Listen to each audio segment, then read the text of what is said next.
That's a good indicator. So I lift up on it. It's a telescoping downdraft. So I lift up on it. It starts to work. Get a little movement, although it's spitting at me like, it works and it doesn't. But I pick it on up. As soon as it reaches the top, just like it's supposed to, the fan comes on. So I push the button again. It retracts in. It hesitates, and it kind of shimmies its way on down. It needs a telescoping motor. Mm. Everything else works. So it needs a telescoping motor. Now the challenge is, can we get one? That's the next step. But you see where I'm coming from? Now I'm going to shoot for fixing the existing. And all this is over a realtor telling this homeowner that she must get this fixed to sell her house, which is total bunk in itself, because let the new homeowner, it's all about negotiating the price. Don't change a look, doesn't change a thing about the kitchen except it doesn't work. And chances are when the people buying the house buy the house, they're going to put a new cooktop and downdraft in it anyway. I just thought I'd throw that in. But we're going to fix it. What's it boil down to? Oh, 3 people have already seen this downdraft. Get my point? Yeah. Now, it doesn't bother me a bit. I love it. It keeps me busy, keeps my brain exercised. I have a good time. I like it. But it's affecting us all, right? Absolutely. Yeah. We all deal with it. Just like you deal with going to the doctor. Why? I'm not sure what's wrong with myself. Mm-hmm. Why not? Well, is this a question for me, or you're rhetorical you here? You grabbed it, so go with it. Absolutely. Yeah. Well, I think going back to that critical thinking, I think a lot of people, they get a symptom and they jump on their phones or their computers and they do Dr. Google and they start reading into a lot of things, and they don't really critically think about their own lifestyle and what they're doing that could be contributing to the very thing that is causing the symptoms they have. And so people are always looking for this quick fix. They don't want to take responsibility, in my opinion, for their own health. And we can obviously dive into this as we talk today. We just started. Yeah. So, but I was just priming you, big guy. No, absolutely. Getting me fired up here. But, I want to. I really do. It's amazing. We'll have people in just from a simplicity standpoint in chiropractic, we'll have somebody come to us with some lower back pain, neglected their spine for 50 years, and then want a miracle in the next 2 days. And it's like, well, that doesn't work like this. You have something that's been beat up. It's got degenerative changes. It's going to require some work and some, strategy behind it. It just doesn't become fixed overnight. All right. I got to ask you one question. I may have asked you before. You heard of Dr. Joe Dispenza? Yes. Okay, good. We're on the same wavelength. I believe in self-healing. Sure. Okay. And it gets right back to what you said, going into a doctor and it doesn't matter to me if you're explaining, first of all, that doctor, and I'm sorry, I don't, and if I say something wrong, please correct me, but you should know a little bit about what's wrong with yourself. I think 100%. I think that's the biggest issue is people in our society, they put their health care on other people, right? It's like, I'm going to neglect my health with the expectation that my doctor one day when I need it is going to fix me. And the other two, in my opinion, are allowing the government and the health insurance companies dictate what they are allowed to do with your own health. Now you're in the box, the matrix. Mm-hmm. Do you hear what he just said? And I didn't say that, you did. You got to play the game. What game's that? You got to make sure your insurance is going to cover what's wrong, and then you don't even know what's wrong yet, and then you got to what my doctor said. Why are you taking a statin drug, for example? Why of course. Are they good drugs? Well, they're effective at what they're designed to do. Whether or not that promotes health or not, it's a different question. Thank you. But they said, well, my doctor said. Well, do you realize what the statin drug's doing to your body? Well, but if I get it's your body. It's your body. It's your temple, but yet you're letting someone else control that. That's what we're dealing with. How's that working for us? As a country, sicker and sicker. If you look at the trillions of dollars we spend annually on healthcare, and in comparison to other countries, we far outspend, almost double the amount of other countries. And from a health perspective, we don't even rank in the top 30 of civilized cultures as far as healthcare. And we're watching obesity, diabetes, dementia, Alzheimer's, all these chronic diseases, by the way, which are completely preventable with lifestyle, rampantly go in the wrong direction. That event I went to the other night, you go to events in the evening, celebrations, they always have food. Always. There's always food. Oh my gosh. There were two people teaching the kids nutrition. And they got up to talk about, we always try to teach our kids this. And then they're serving processed food. And then one lady, she says, I'm teaching the kids to cook. And we don't use any sodium or any salt.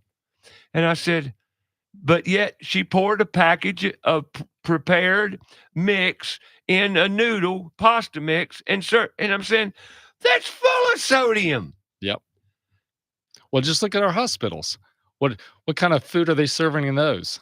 So, same concept. School lunches. Yeah. We're going to go deep today. We're deep diving into health is wealth, and that's the truth. Another show up around health, your health. And I'm going to tell you, the older you get, the more important it becomes.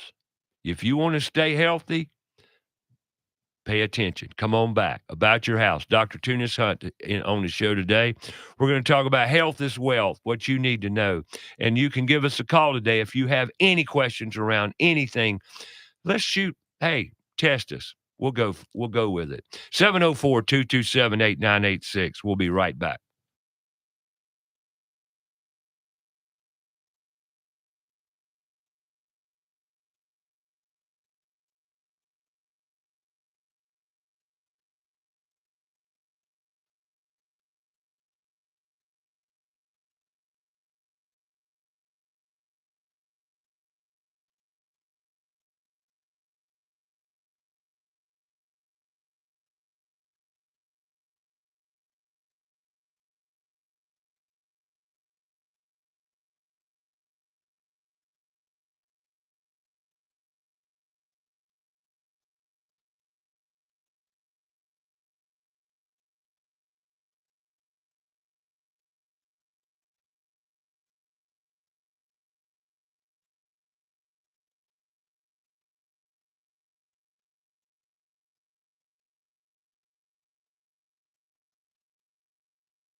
About the show, go to our Facebook page, About Your House Radio.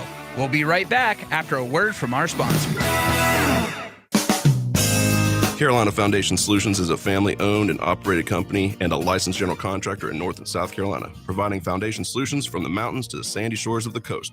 At Carolina Foundation Solutions, our objective is to help educate, offer guidance, and provide assistance. With over 200 years of combined experience, our family of experts are ready to help protect and repair your largest investments.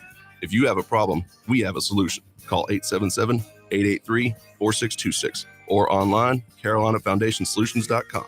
Go outside and take a look at your home. Are the gutters doing their job? The number one enemy to your home is water.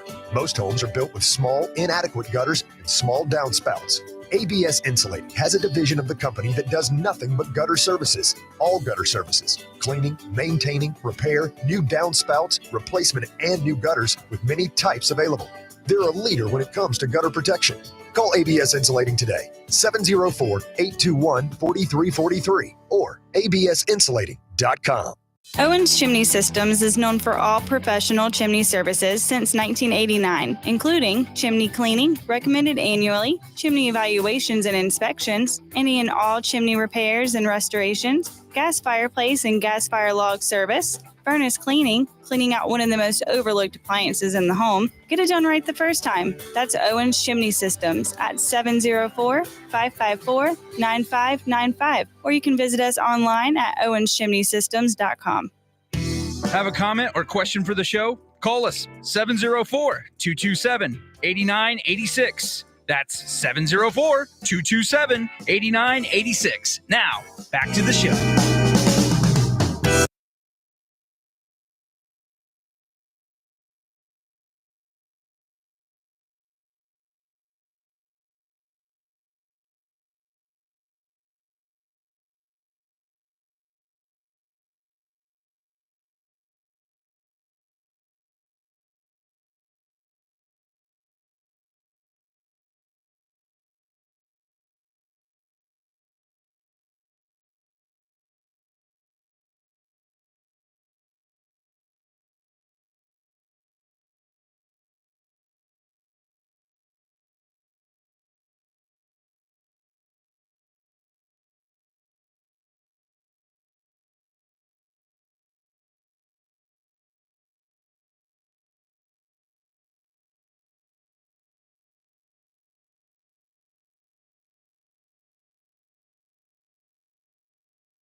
All right, welcome back, Dr. Tunis Hunt.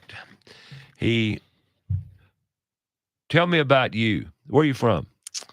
Well, born in St. Louis, Missouri, moved here in the Charlotte region, 1978-ish. My parents moved me down when I was just an infant, and grew up in the Charlotte region, actually down near the Lake Wylie area. Lived across the border in South Carolina. River Hills. River Hills, that's right. That's right. I remembered. Yeah, you remember. Yeah, down in Lake Wylie. So grew up in this 831 region. phone number. Go ahead. That's right.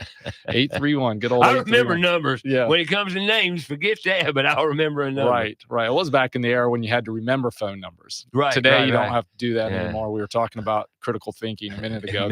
That's one of the things you don't do anymore. In fact, I was talking. That's a great reference point, though. Right? What we don't remember. Right. Exactly. So, yeah, I grew up in this area, went to the University of South Carolina as my undergrad. Doing what? Exercise science was my major. And at that time. What took you there, Tunis? It's just in-state, other friends. They had a program that I was, the exercise science program. Were you always into health somewhat? Yeah, I think so. Well, my father was a chiropractor. Oh, okay. And so I was influenced by him, and I was already kind of in that pathway of being a chiropractor going into college. So I was trying to find some opportunities to my undergrad and do that schooling there. I got you. Well, we got a phone call. Let's go to phone call and put his intellect to work. Good morning, sir. Mike? Oh, Ray, how are you? I am wonderful. Happy holiday to you. Merry Christmas. What's up, Mr. Ross? Yes, same to you and Dr. Hunt. Dr. Hunt being a chiropractor, I just felt like I needed to call in and ask this question because I don't go to chiropractors very often, but over the years, and Dr. Hunt, I'm the same age as Ray, so I've had plenty of years to go to chiropractors. But years ago, it seemed like they would, without fail, they would, what I would call, give me an adjustment, which involved twisting me and having my spine pop, for lack of a better word. And in my mind, that seemed like the standard for chiropractic care. But the last two that I've gone to, two different chiropractors, have not done that. They've just simply used machines that massage and stretch and tap on you and that kind of thing. So is that manipulation of the spine still being done by chiropractors? Yeah, the simple answer is yes. In my office, we do probably more similar to what you referenced initially, the manual adjusting. And they still teach that in school. Right. And in fact, I would suggest the majority of chiropractors probably still practice that way. Now, over the years, the other thing about chiropractic is they've given us a license to be very independent on how we practice. So different techniques have come, through the system. And there are techniques that utilize instrumentation. There have been techniques that utilize energy flow. So there's a broad range of what you can experience at a chiropractor, which is both good and challenging when you're working with patients that may have had an experience with a different style. So one of the first things I always ask my patients when they come in, if they've been to a chiropractor before, is how were you adjusted? What experience did you have? Because of what you're explaining is very common out there. Now, the purpose of a chiropractic adjustment, in my opinion, is to mobilize the spine. We want to reduce restriction in the vertebral column. That's what enhances the communication from the brain to the body, which is really what chiropractic is about. It's enhancing the nervous system so that the overall health of the human being is just enhanced. And in my opinion, the best way of doing that is with the manual adjusting. And hence, that's why I do that. And in our office, that's what we do. But there's research and there's other people that practice those other ways that get amazing results. So, yeah, we'll refer to those other methodologies as I forgot the word.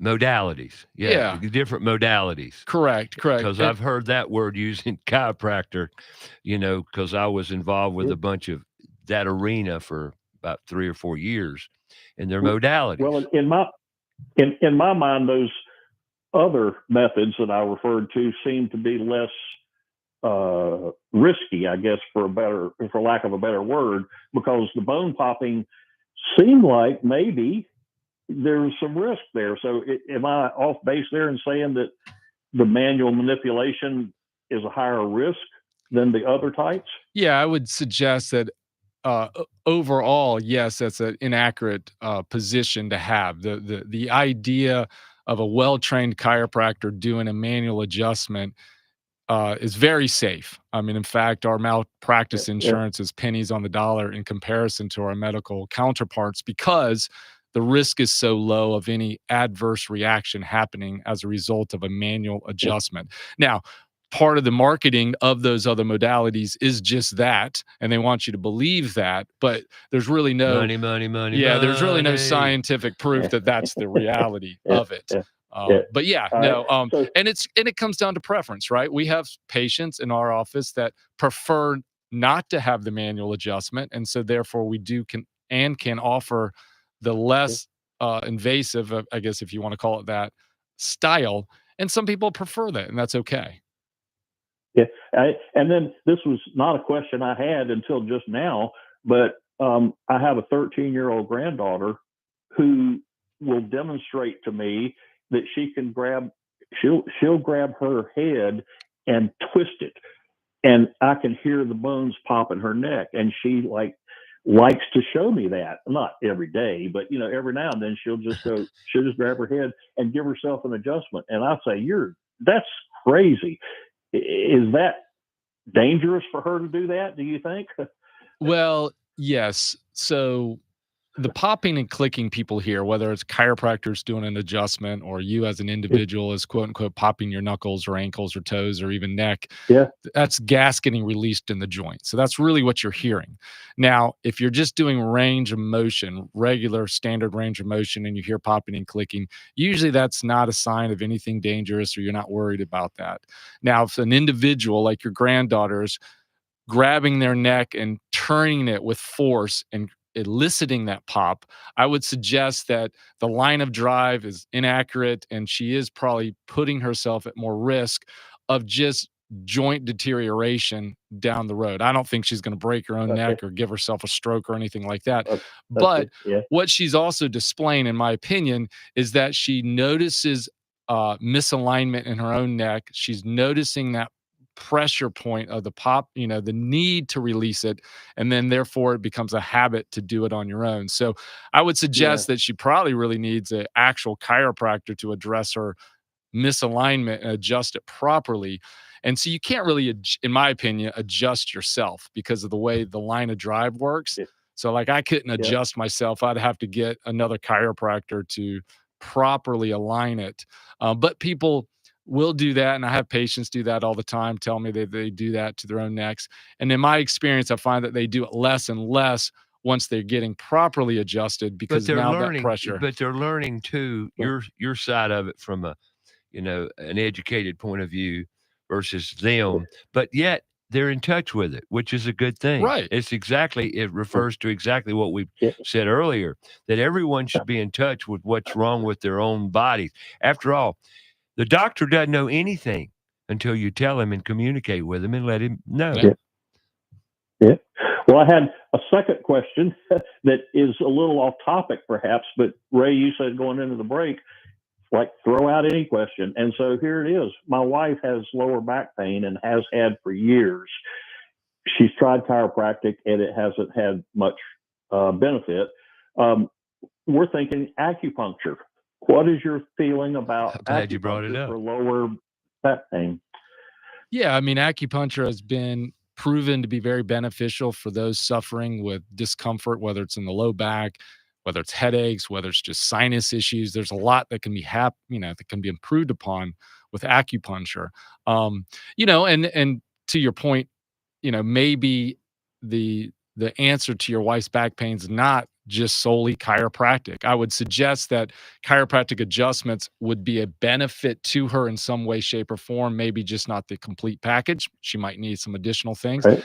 And I would also suggest if she's only been to a single chiropractor with a single approach, maybe a different opinion or a different approach may be beneficial for her as well. So that's also something we'll find that will happen with patients. They may have tried someplace once and then they get another opinion and another approach. But yeah, there's lots of reason for back pain, without looking at your wife's x-rays or understanding her health history. Sure. There might be degenerative changes. There might be disc involvement. There might be things that aren't being addressed by whatever modality the chiropractic experience that she has addressed it with.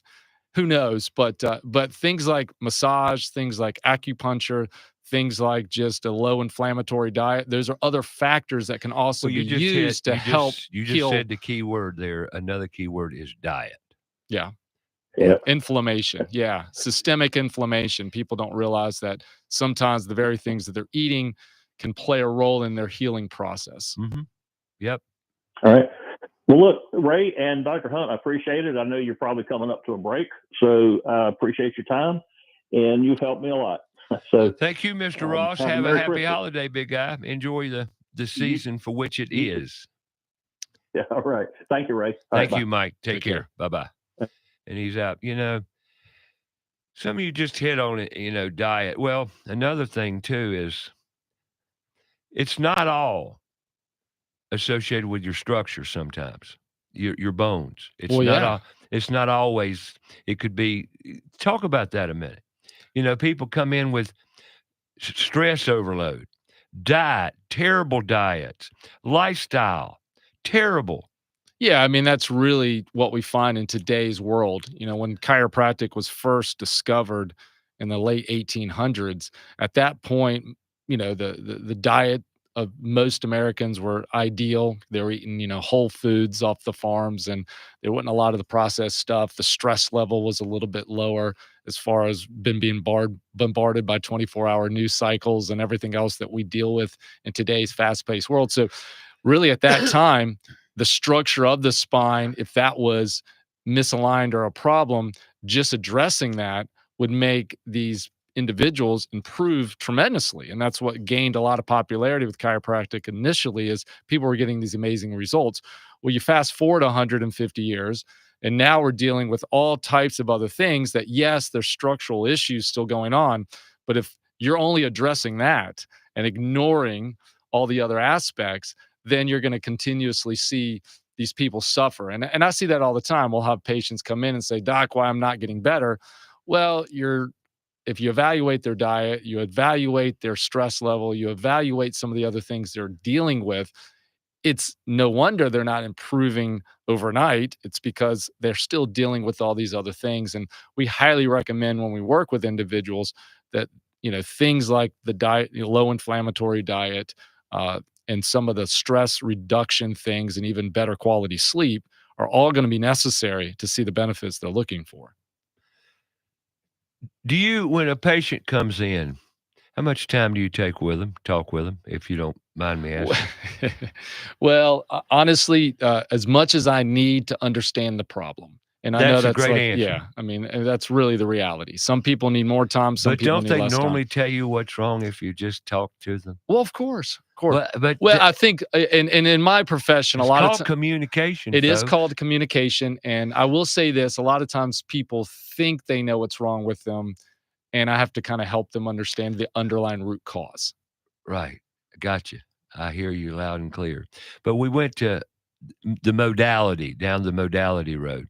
What about light therapy? You a believer in light therapy? I think there's value in all types of things. Okay. And I think there's a perspective of, the placebo effect of this idea that if someone really believes that something's helping them, it will be helpful. And I truly believe that in anything. Oh, no, you're right. And so I feel agree. like, if someone believe. Yeah, if someone's bought into it, and believe. that's not to say that there's not scientific proof that also works. Right.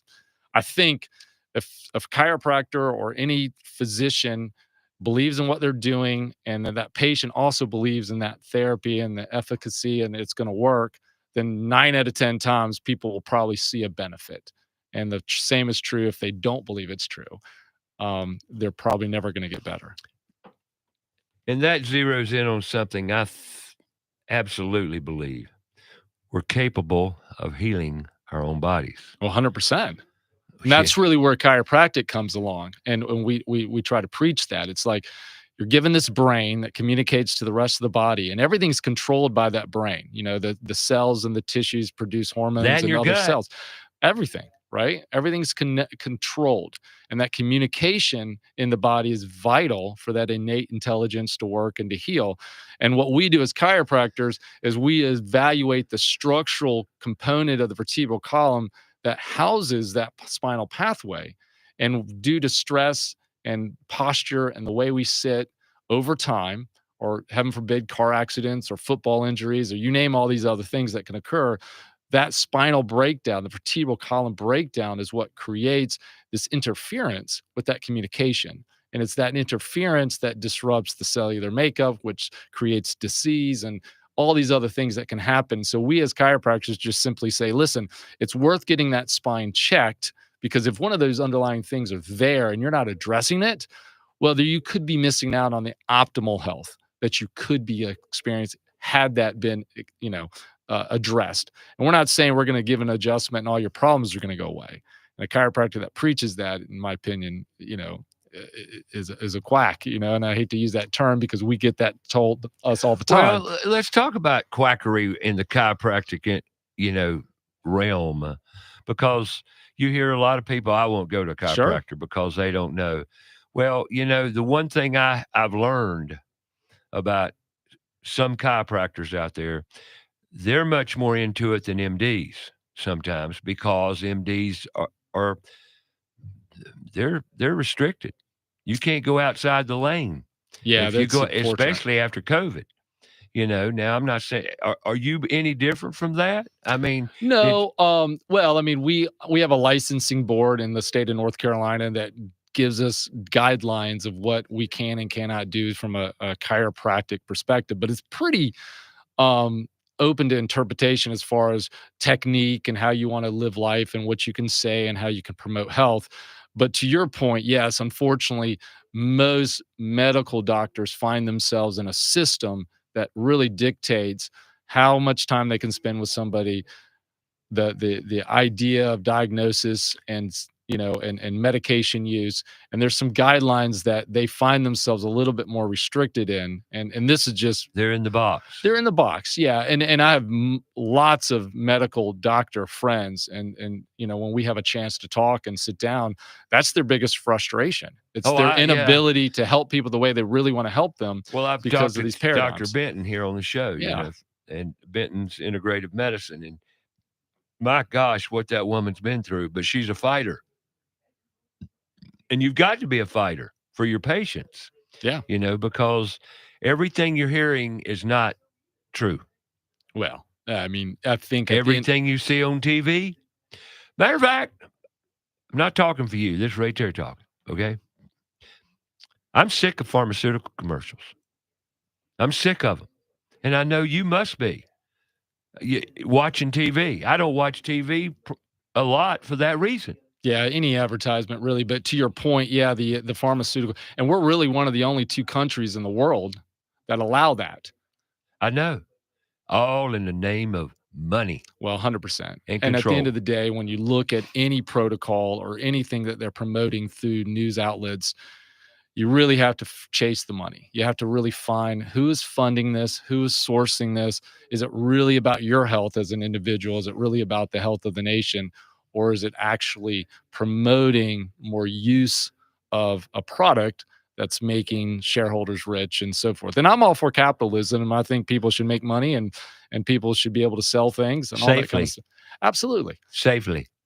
And not at the risk of hurting our population, our people. And we're going to talk about that. We're a sick bunch of puppies. I don't know if y'all realize this. And you know what? Most of us are overweight.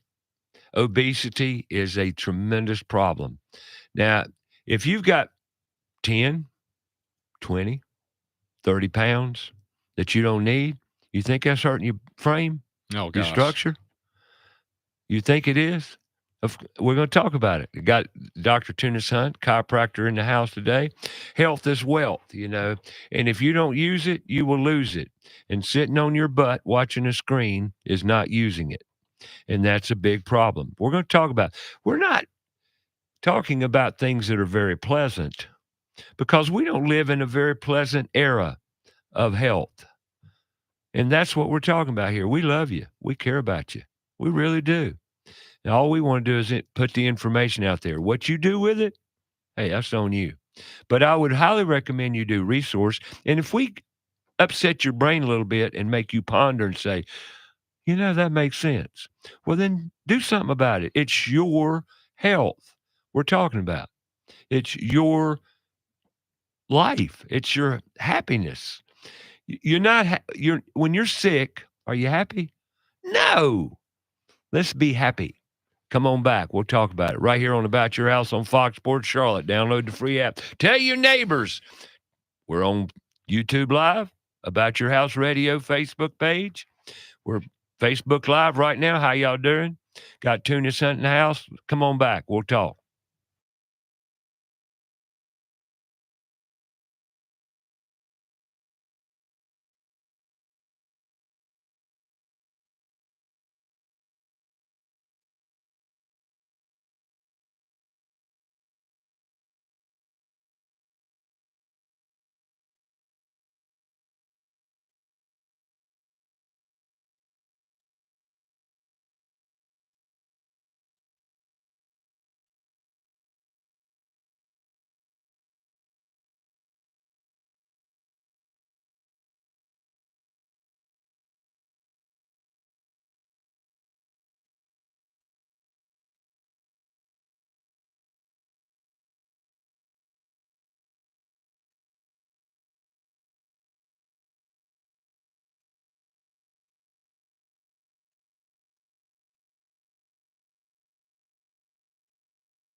Find out more about the show, go to our Facebook page, About Your House Radio. We'll be right back after a word from our sponsor. John DeLand here for Crowntown Cannabis. We at Crowntown Cannabis care about you and your health. All of our products, from edibles to topical creams, are all third-party tested for purity and quality. 4 locations, open 7 days a week to help you with any concerns you may have. Monday through Saturday, 10 a.m. to 7 p.m. Sundays, 11 a.m. to 6 p.m. You can call us at 704-412-7121 or online at crowntowncannabis.com. The professionals at Kilo Exterminating Company have over 70 years of experience in pest control. Throughout the years, they always pride themselves on maintaining the highest standard of quality and customer service, with every technician being state certified. And moisture readings are standard with every inspection. Their top priority is ensuring your home is free from pests such as ants, mosquitoes, termites, and any other pests wreaking havoc on your home. That's Kilo Exterminating at 704-333-9855 or online, kilo.biz. That's 704-333-9855. 9855. Hi, Roddy Player here with Queen City Audio, Video, and Appliances. Do you ever wonder how a local, family-owned business can compete with the big box national chain stores? It's simple. As part of North America's largest buying group, we have over $15 billion in buying power. We buy products at great prices from more manufacturers than any chain store, period, and we pass those savings on to you. So buy local and save more at Queen City, where you'll always find the right product, right price, and real answers guaranteed. Have a comment or question for the show? Call us 704-227-8986. That's 704-227-8986. Now, back to the show.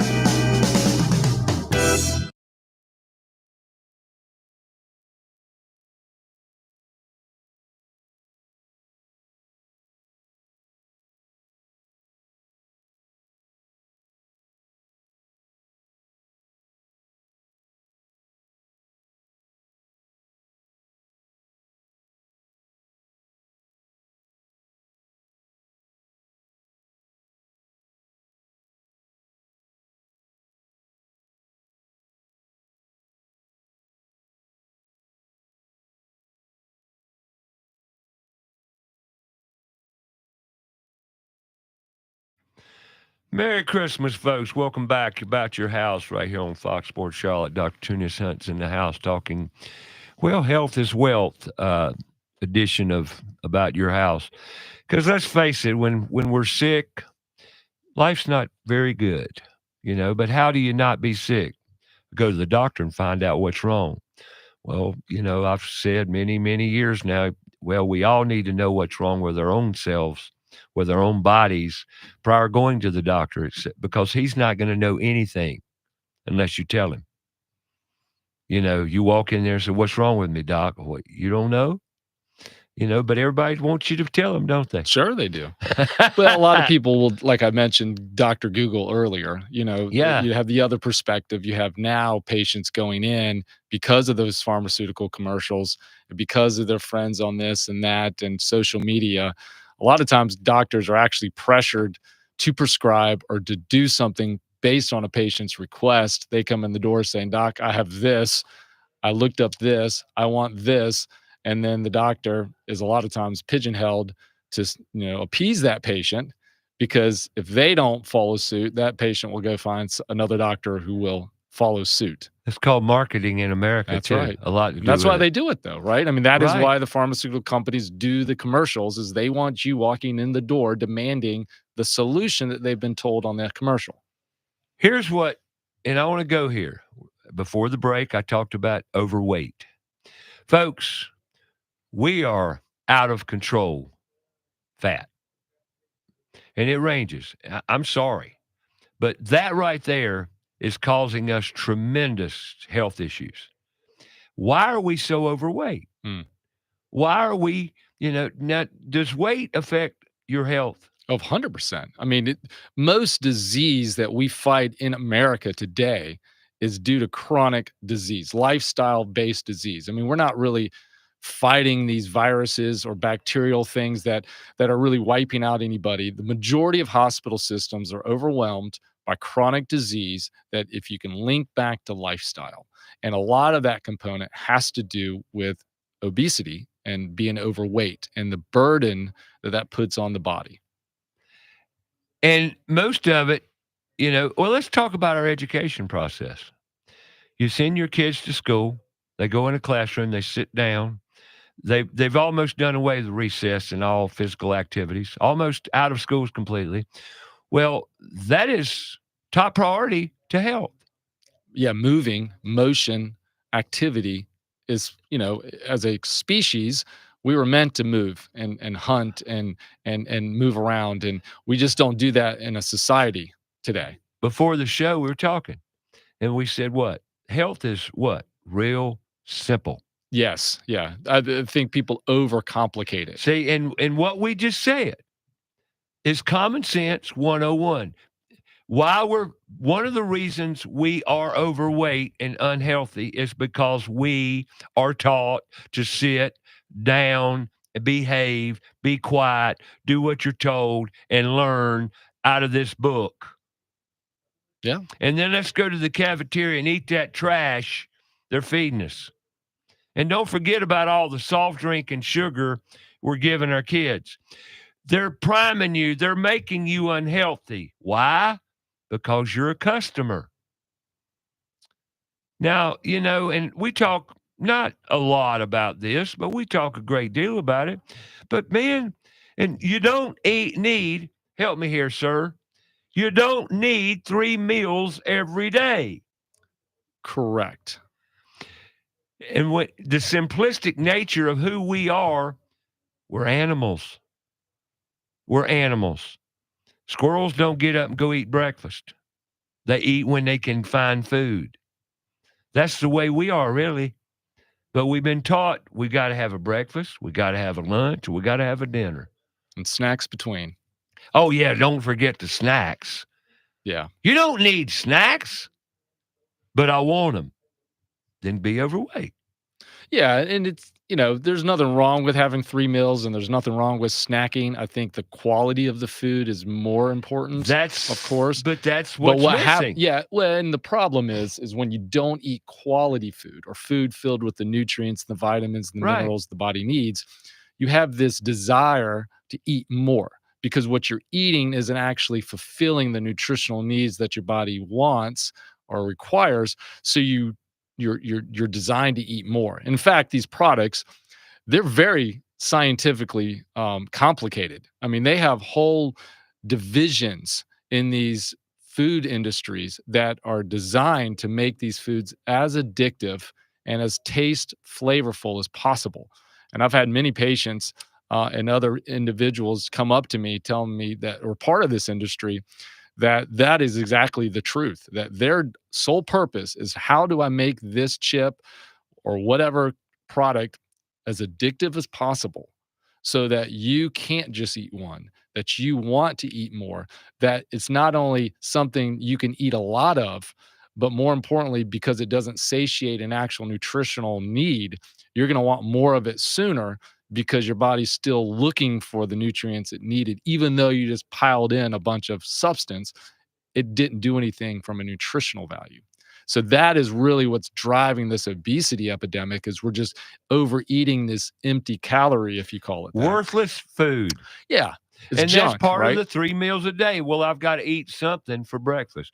Well, so you just eat to satisfy the need for breakfast. Yeah, some of it's habitual, right? To your point, I think we're told that if I don't, yeah, exactly. If I don't eat, I mean, the whole quote unquote breakfast industry, it was a man-made design by the cereal companies. They had to create a whole division of food sorts that people had to quote unquote eat in the morning time. And then that's really that grew the industry. Well, they needed to market that. They needed to tell people that this is what you need to start your day with in order to have these health benefits, only to see our, disease and obesity skyrocket in the last 50, 60 years. In the grocery store, there's one whole aisle for cereal, breakfast food. 100%. And every bit of that food, every bit of that aisle, maybe minus, I'm going to give a benefit of the doubt, maybe, but 3 or 4 boxes are loaded with chemicals, pesticides, glyphosate, and more glyphosate. Okay, now I'm sorry if I overemphasize the glyphosate, but it needs to be because that is a very high cancer-causing agent, carcinogenic. Unbelievable. But yet that's what you're eating for breakfast and giving it to your kids. Well, the worst thing that we give our kids is these artificial colors and sweetener type cereals. I mean, this has been on the media recently too with the Kellogg's thing, and it's just we're noticing. And what people need to realize is what we allow these companies to feed us here in America, they don't get away with in Europe. So it's a whole different if you buy a cereal here in the United States, you could buy the exact same cereal in Europe with half the ingredients. All these harmful things that we put in our cereal in America, they don't allow in Europe. And so so the question really is to this, the manufacturer, why? Why are you creating a product that is more dangerous that these other countries refuse to allow you to do. Why do you offer it to us as Americans? Because they want you sick, so you'll go to the doctor, and the doctor can prescribe Ozempic to you because you're overweight.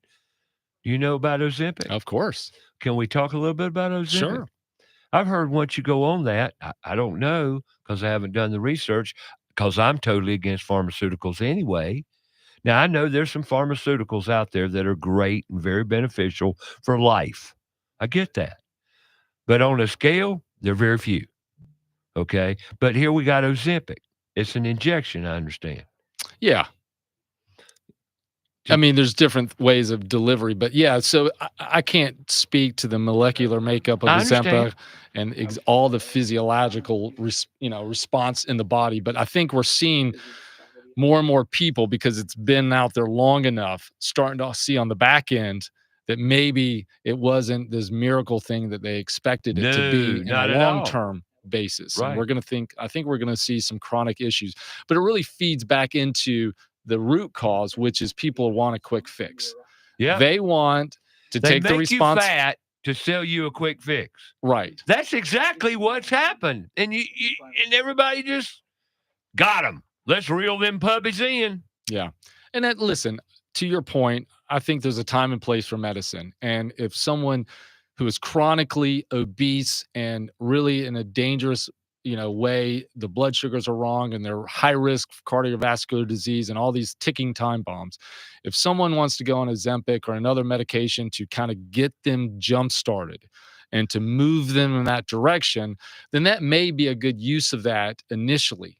But really, that's not what most people do it for, right? I mean, most people are doing it because they have a little bit of weight to lose, or they're frustrated with the what they're trying to do already, and so then they're using this more of a crutch long term of game plan, which I think is going to bite them in the end, because I think we're going to learn that Ozempic will probably have side effects that most people are unaware of. And again, I don't have any proof of this. I don't know for a fact, but at the same time, just with track history with all medications, we know that all of them have some sort of side effect, and some are worse than others. They treat the symptoms. Well, that's what it does. That's what medications are designed. The issue. Yeah. So anyway, but we got a chiropractor and we're talking about medicine. Now, how did that happen? Because it all ties in, does it not? Yeah. I mean, absolutely. Everything. It's your health we're talking about. Right. And my mindset is, to your point you made earlier, I think we're this self-healing organism. If we give the body what it needs and we take away a lot of the things it doesn't need, it can improve. And I think that's where we lose sight a lot of times in our society, is that we just overcomplicate it and we get these symptoms. So I need to add this. That also has more symptoms, then I have to add this. And this is why someone that starts with one medication usually finds themselves on 5, 6, or 7 by the end of the next 5 years. Right. People that hear me over the years maybe get a little disgusted the way I run on about what we're talking about when I get there. And let me explain. I was married to a nurse for 16 years. I learned a lot about Western medicine and the medical industry that I didn't know before that. Well, then my third wife, yes, I said third wife. She got to the point of taking 12, 13 meds a day. I watched her die for 8 years. She took her own life. So I've got history, folks. I've seen it. I've listened to it. I've lived it.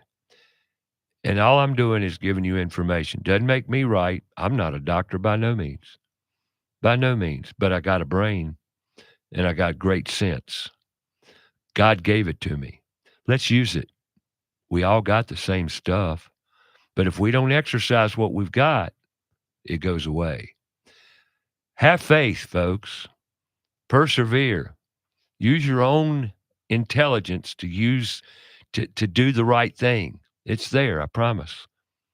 Don't believe everything you hear. We'll be back with more about your house. Hour number 2 coming up.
You awake yet? Hour number 2, Dr. Tunis Hunt, chiropractor at Hunt for Wellness, talking health and wellness with Ray, and they'll give you tips on what you need to know.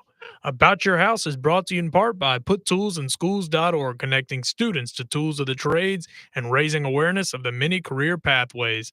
Also brought to you in part by Carolina Foundation Solutions, a licensed general contractor in North and South Carolina. From the hills to the coast, if you have a problem, they have a solution. So sit back, relax, and enjoy some time with us. We'll share our knowledge and provide encouragement to improve not just your home, but every aspect of life. And now, here's your host, Ray Terry.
All right, welcome back to hour number 2.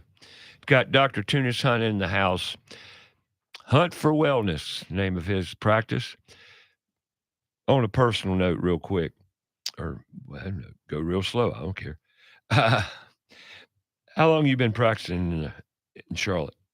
20 years. So we graduated. It's funny because this just came up on Facebook or whatever not too long ago. But I graduated chiropractic school 20 years ago, almost 2 days. I mean, to the date, 2 days ago. Wow. Yeah, it's kind of crazy. Now, your wife? Yes. Where'd y'all meet?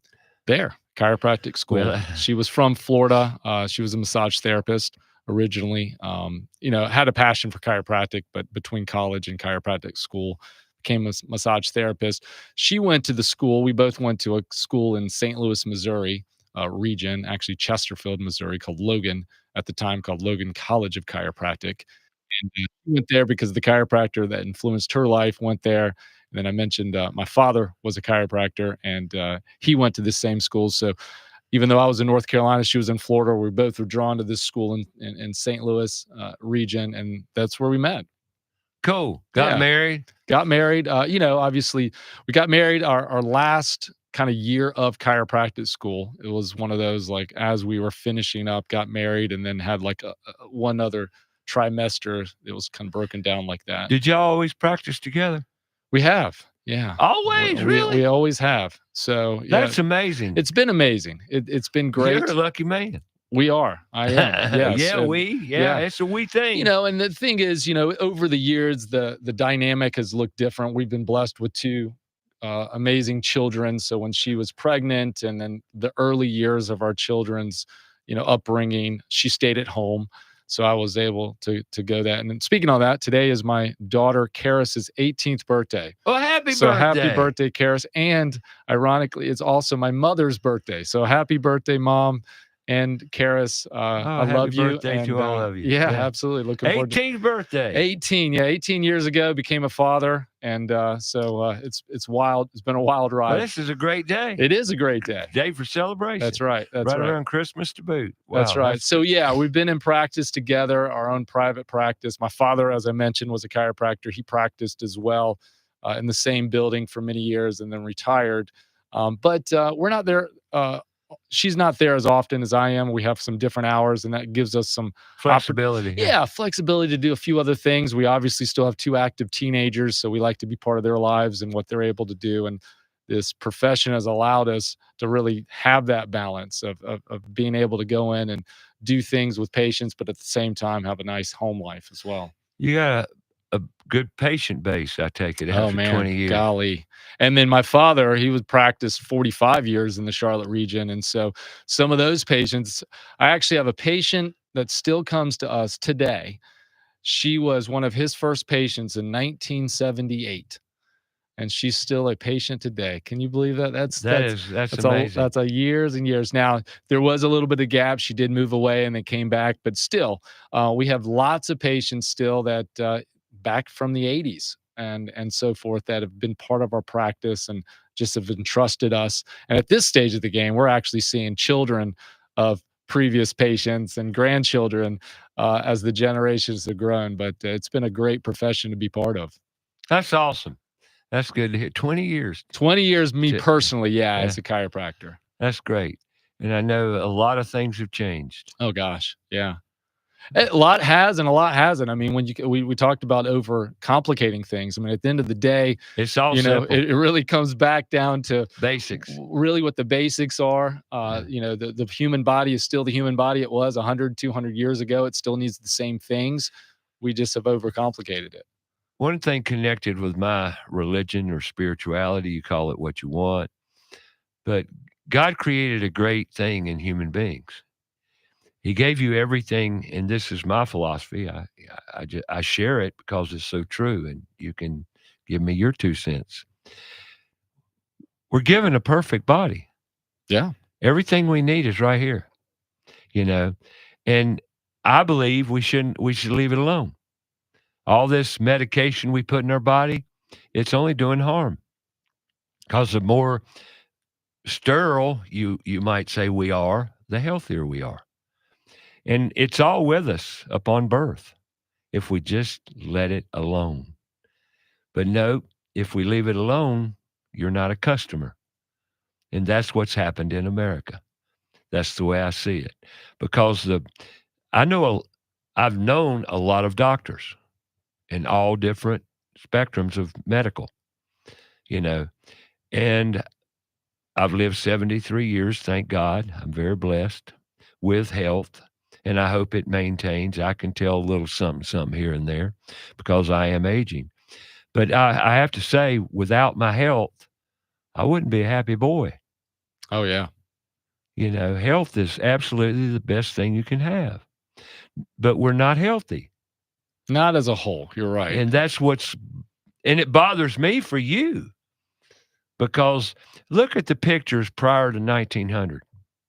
Well, I mean, if you just look at pictures in the 1970s, well, I mean, you can pull up a picture of a beach scene in the 1970s and you can't find someone that looks overweight for the most part. I mean, you're just seeing people, that was just common, was to be ideal shape, ideal health. I mean, not to say that everybody in that era was doing all the healthy things. I think it hadn't caught up to us yet. I mean, in the 50s and the smoking and all that stuff that we all know that doesn't benefit us. I mean, they were probably doing it then as well, which though kind of goes to what I think is one of the biggest culprits. We talked about diet. We've danced around it a little bit. It's these seed oils that I think is really pervasive in our food today that's creating the most inflammation, the most fat gaining and the inability to burn the fat.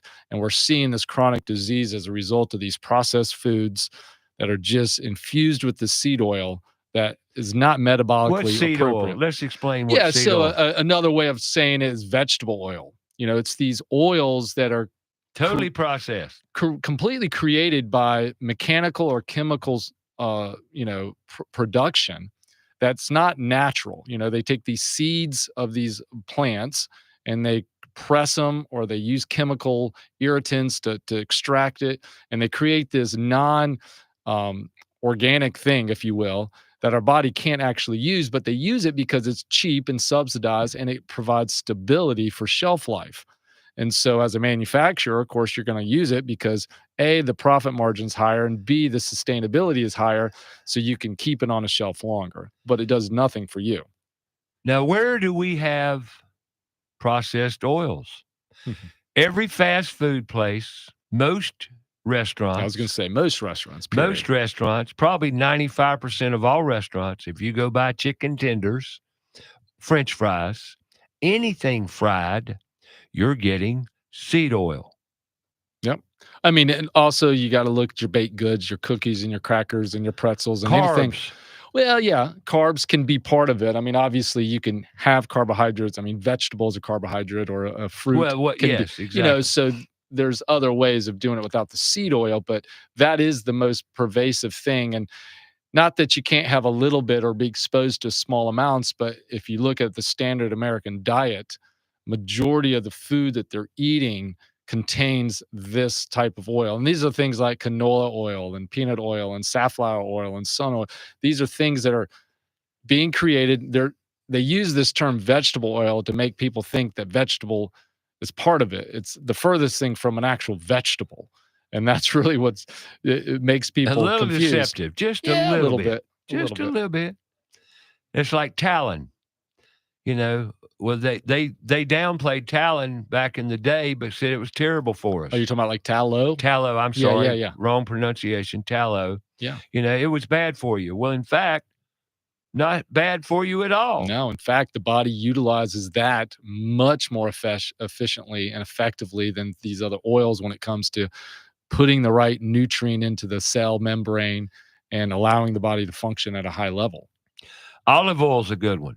Yeah, olive oil again is a good olive oil. Yeah, that's the caveat is unless you're getting something directly from Italy in a shaded glass bottle, the likelihood of what you're actually getting is probably not ideal olive oil. It's one of those industries that they've been able to really deceive us with quality.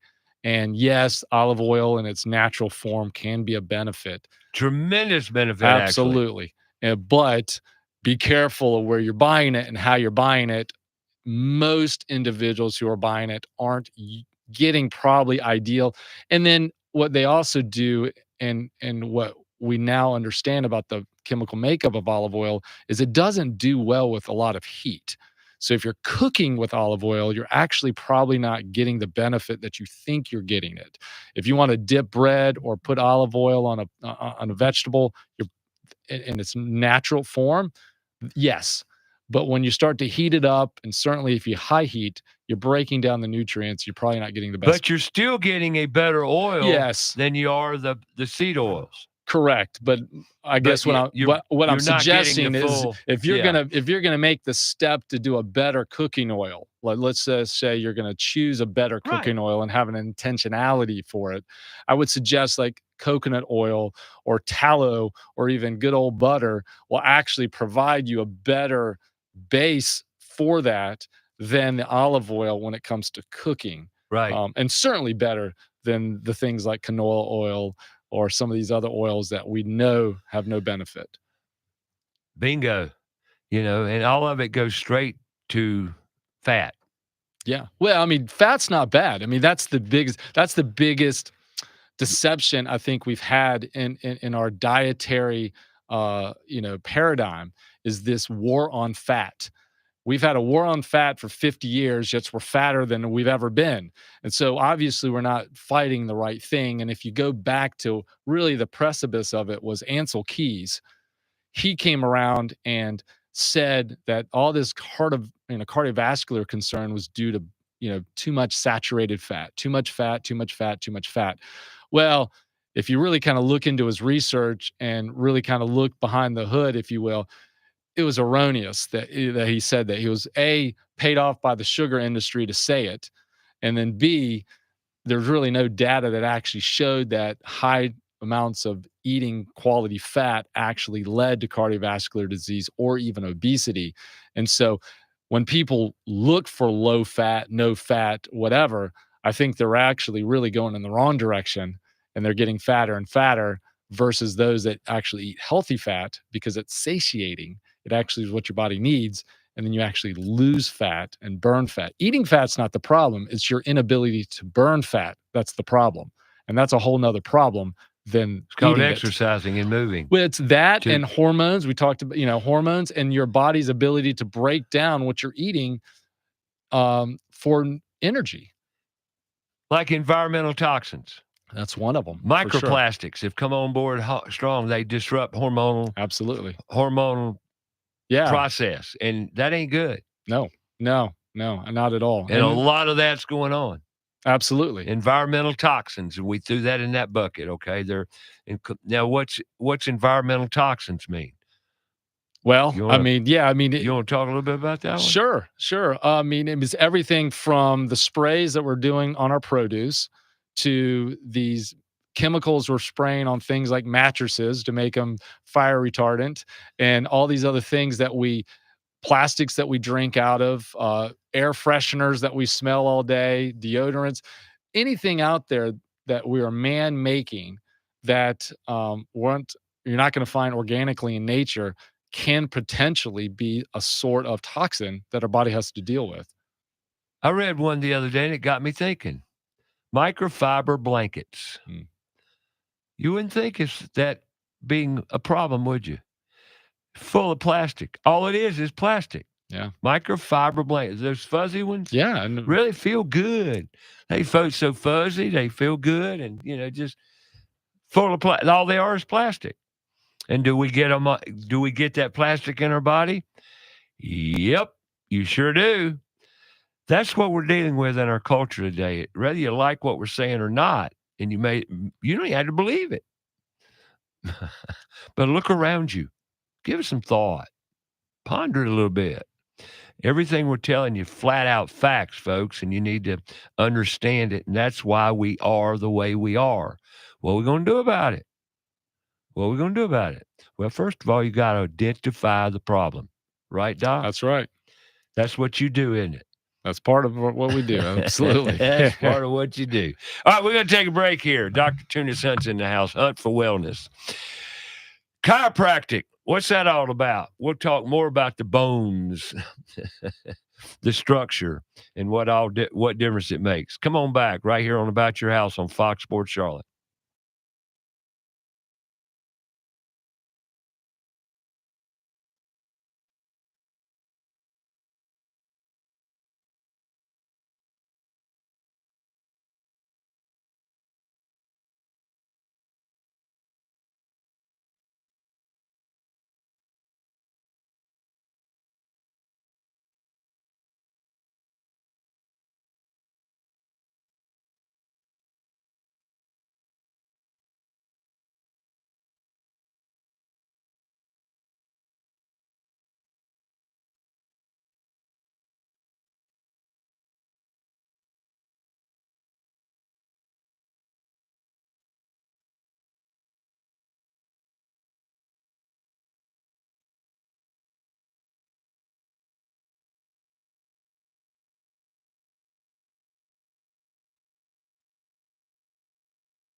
Find out more about the show? Go to our Facebook page, About Your House Radio. We'll be right back after a word from our sponsor. Whether you're building new or remodeling old, let ABS Insulating make it comfortable. ABS Insulating knows the business of comfort. Using the latest products and technology, ABS offers an array of solutions. Using fiberglass and spray foam and installed by certified technicians. ABS Insulating has been saving energy dollars with great customer service for over 30 years. They're a leader in the industry. Call them today, 704-821-4343 or absinsulating.com. Hi, Roddy Player here with Queen City Audio, Video, and Appliances. Do you ever wonder how a local, family-owned business can compete with the big box national chain stores? It's simple. As part of North America's largest buying group, we have over $15 billion in buying power. We buy products at great prices from more manufacturers than any chain store, period, and we pass those savings on to you. So buy local and save more at Queen City, where you'll always find the right product, right price, and real answers guaranteed. The professionals at Kilo Exterminating Company have over 70 years of experience in pest control. Throughout the years, they always pride themselves on maintaining the highest standard of quality and customer service, with every technician being state certified. And moisture readings are standard with every inspection. Their top priority is ensuring your home is free from pests such as ants, mosquitoes, termites, and any other pests wreaking havoc on your home. That's Kilo Exterminating at 704-333-9855 or online, kilo.biz. That's 704-333-9855. John DeLand here, manager at Crown Town Cannabis, Charlotte's original CBD and hemp resource, where the staff can help you with any questions or concerns. All of our products are third-party tested for purity and quality. Oils, edibles, Delta-9, topical creams, vapes, THCA flower, and products to help with the pets. Visit our new South End store at 115 Park Avenue in the South End. All 4 of our Charlotte area stores are open 7 days a week. Check online for you. That's crowntowncannabis.com. Have a comment or question for the show? Call us 704-227-8986. That's 704-227-8986. Now, back to the show.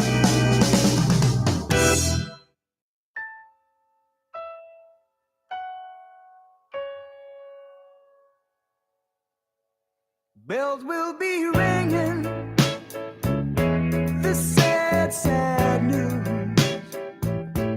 Oh, what a Christmas to have the blues. My baby's gone, I have no friends who wish me greeting once again. Choirs will be singing Silent Night, Christmas carol by candlelight. Please come home for Christmas. Please come home for Christmas. If not for Christmas, by New Year's night. Friends and relations send salutations. All right, welcome back. You know, I'm in the construction industry. And Lord of mercy, through the years, I've heard a lot of my constituents in the business, the craftsmen, everything, say, I got to go to the chiropractor. Matter of fact, I'll never forget old Tom Tonetti. He had a standard day. He said, no, that's my chiropractor day. Because he would go religiously. And I said, well, apparently it works. He said, I couldn't live without my chiropractor. So, you know, there's a lot to be said for taking care of the structure. And I know from personal experience, my father, he was a jack of all tradesmen. He could do anything with his mind and his hands.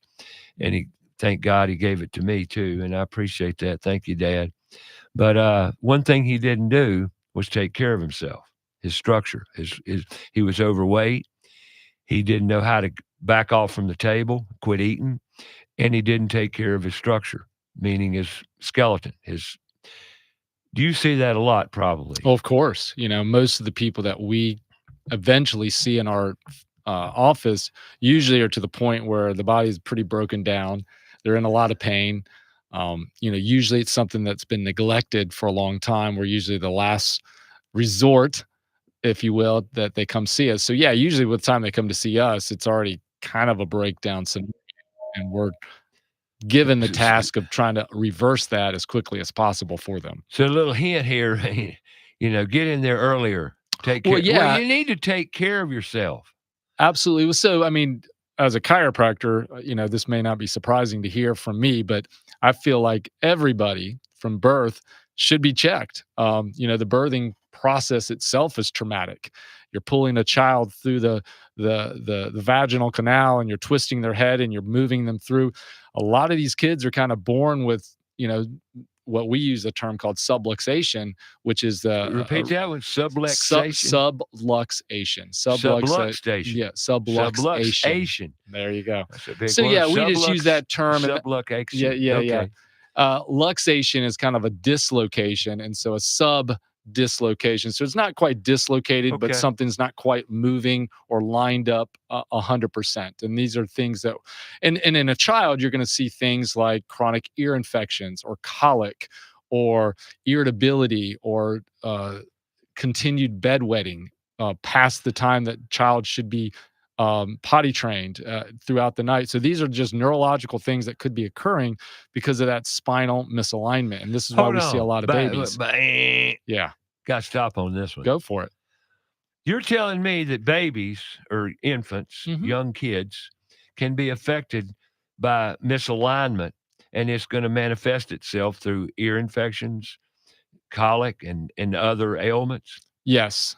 I'm saying that's a contributing factor. Could be. Yeah. Again, I'm not saying that every Oh, no, child's ear not it's infection is not because of a right. But subluxation, but you've literally seen that. of hundreds of times, thousands of Wow. times at this time. In fact, both of my children, we were adjusted within 5 minutes of birth, because obviously I was in the delivery room and I was able to get my hands on them. A baby infant, you pop that baby Well, out it's and not a pop. well, I don't mean a pop, no, but yeah. So what people have to realize when we're talking about infants, for instance, it's a very light energy. I mean, I you're understand. putting a very small amount of pressure on an area of the spine, or even there's a ligament in the glute area called the sacral tuberous ligament, Yeah. and if you put pressure on that, that releases the pressure along the spine, and there can be benefit to that.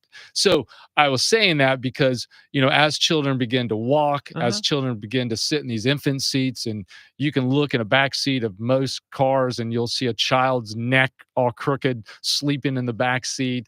And then they're falling as they learn to walk, and then they're developing these things. There's things that are happening on that spinal system that could be causing some issues with their overall health. And so I feel like everybody, the earlier you're checked, the better. And I tell parents all the time, if you can get your child in before the age of 18, before their spine kind of matures completely, there's a lot more a chiropractor can work with than when you're walking in at 45, neglected your spine for 45 years, played 6 years of football, and had 3 or 4 car accidents at this point, sitting at a desk for 12 hours a day for the last decade.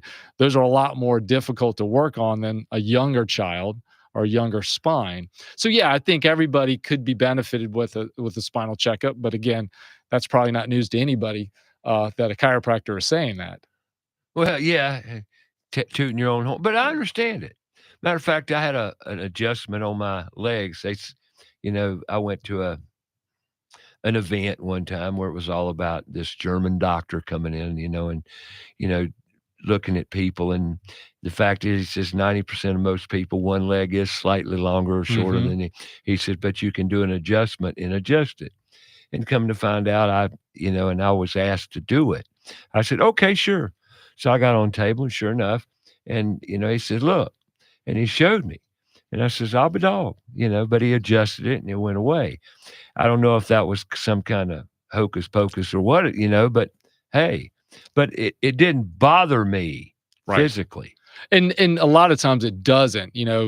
People initially go to a chiropractor most of the time because of pain or discomfort, because there's something that's aggravating their life to the point where they want to get a solution for it, and they don't want to just take another medication or do something different. They want to come and quote unquote get an adjustment, and that's the truth. I mean, and it works. Chiropractic is very effective with that. But what people fail to realize, and we as chiropractors have done a poor job of educating the public, is the overall wellness benefit of getting a chiropractic adjustment regardless of pain. Hence to your friend that you referenced a minute earlier about his standing chiropractic appointment. It's not because he had this chronic pain that he couldn't live, that he had to get this adjustment to alleviate. There was a benefit in his life as a result of getting that spinal adjustment, restoring that communication with the brain and the body. I personally get adjusted weekly because I see the value in that. Now I do other things. I also go to a stretch lab once a week and get stretched. I go to a deep tissue massage once a month. I do things like float tanks. I do other things. I have a cold plunge at my house. I have an infrared sauna. I do all these other things because they all contribute to my overall health. How much you weigh? About 180, 178 to and 180. About 6 what? 1 6 Yeah, 2? right at 6'1". Okay. Between 6 and 6'1" on a good day. Okay. Depends on you shrink. Go ahead. Yeah. And people do shrink, by the way. Yeah. I want to zero in on that a little bit. Well, because we talk about the 6'1". Yeah, at one time. Now I'm 5'11". Well, it's the disc. In the spine, you have vertebrae. We talked about there's 24 vertebrae in the spine. There's the neck ones, and then we call it the thoracic, and then the lumbar. But between each vertebrae, you have this thing we term a disc, and it's kind of a fluid-filled sac, and that does dehydrate over time or get compressed over time based on posture and other things that we do. So to your point, yes, people do shrink. Yeah. And it's usually due to that disc height changing with time. Well, I shrunk 2 inches. Yeah. I got up there and said 6'1". She said, "You wish." Yeah. Well, and so to combat that, chiropractically, we talk about keeping mobility in the spine that reduces the pressure on the disc. There's also modalities like decompression tables and chairs that also pump that disc. So there's things that people can do to kind of offset some of that natural shrinking, but the human body deteriorates over time, regardless of all the things we want to do for it. It just happens. You know, something I've noticed, and I don't why, and I don't think there is a why. I mean, we're definitely going to talk about it. Knee replacements, hip replacements, joint replacements. It seems like they're more abundant today than ever. Yeah. Well, I think there's a couple reasons. One is we talked about chronic inflammation. In our society, more people have this systemic inflammatory issue that's just eating up things in the system. So you could have more damage systemically. B, we talked about obesity and overweight. A lot of people are carrying more weight than they need to. So these are the areas of the body that are going to, take more pressure and more brunt. And then I think the other thing is just the advancement in surgical procedures. One is people are able to get in and out of these surgeries a little less invasive, a little better recovery time, and more people that that get it done, more likely you're probably going to get it done as well. So I think you add all those things together, and I think that's why you're probably seeing more and more people do those things, elect to get those things, whereas maybe 2 or 3 decades ago, unless you really had to have it based on lifestyle, you weren't maybe going to do something like that. Well, I know that there's a lot of talk, conversation around joint replacement. Sure. Just in older people. Yeah. And they've gotten better. When I say older people, I'm talking 40 years old and older. Oh, yeah. There's a lot of patients. I mean, even I see 40s and 50s getting shoulders and knees and ankle and all type of replacement. Really? Mm-hmm. You've got a reference to a good orthopedic doctor? Not one I could just say. No, I'm not asking you on air to reference it, please. But I was curious if you've got relationships with orthopedic doctors that you send them to beyond, because I know you get some situations that are more intense. We do. But as I mentioned already, usually we as chiropractors are the last line of defense. Most of the time people come to us after the orthopedic they've already, or they've at least consulted with an orthopedist who's basically said, listen, you have a hip issue that's not quite ready for surgery. Why don't you go and continue to do palliative stuff for it? And one of the things we point out as a chiropractor is, well, listen, your pelvis is rotated. You have this going on. If we can align that better so that when you walk, you're putting less pressure on these points, the likelihood of that wear and tear reduces, and you're going to get more longevity out of what you already have. So you got to reverse the situation. You need to go to the chiropractor before you go to the orthopedic doctor. Well, I'm not suggesting that you have to. Am. But okay. You just said it. To your point, yes, I think if you did the maintenance, if you did the upkeep, so to speak, and you're aware, right? Then if you're a young, fit 20-year-old today, you're better off starting chiropractic care now versus waiting till you're 50 and have the degenerative change of neglecting your spine and joints. And then, yes, absolutely. Now, obviously, someone that's already developed this chronic degenerative state, there's only limitations to what a chiropractor can do. I mean, we can still benefit you and work on areas that can still be benefited, but matter has limitation. I'll tell patients that all the time. Yeah. I can't reverse what's there, but we can certainly make it work better so other things don't get worse. Right. Or we can arrest the degenerative change that's already occurring from getting worse. But it is what it is. It's what we have to work with now. Right. I get it. Now let's talk about sports. Sure. You can see a lot of kids. Yeah, we do. Because the kids are, I mean, I tell you how bad sports are. And I said bad because you ask 17 middle school kids, what are you going to do when you grow up? At least 5 of them are going to say, I'm going to be an athlete. Right, professional athlete. I'm going to be a professional athlete. I'm going to be a football player. I'm going to be an NBA player. Well, so that's indicative of what the environment calls for in the era we live. Sports are rampant. Kids are going into all kind of sports, and there's nothing wrong with that. No, sports are great. What I think you're maybe alluding to, and what we see is this overuse of the body. That's it. These kids get mono vision or tunnel vision into a specific sport, and then they do it every day of the year. Versus, when I was growing up, you had a season for this and a season for that, and you did this, and you just maybe had a short season, and you weren't certainly doing it daily, 365, and you weren't doing it multiple times a week, and it We've wasn't. become a little bit over OCD. I think so. And again, that's why I brought it up. I recognize that some kids do that, and then they do find themselves successful in a professional level, but it's very rare. Majority of the kids today that are spending every waking moment doing a specific sport will never make a dime doing it, and in fact may find that they beat up aspects of their human frame. That's what I find very detrimental about football. Football's brutal. Absolutely brutal. Very violent sport. Brutal sport, and you do it in your teen years. Well, you do it at 5-year-old now. I mean, you have these pee-wee leagues, and they're implementing these tackles and things earlier and earlier. So yeah. What's your point of view on that, Doc? So it's funny that you asked.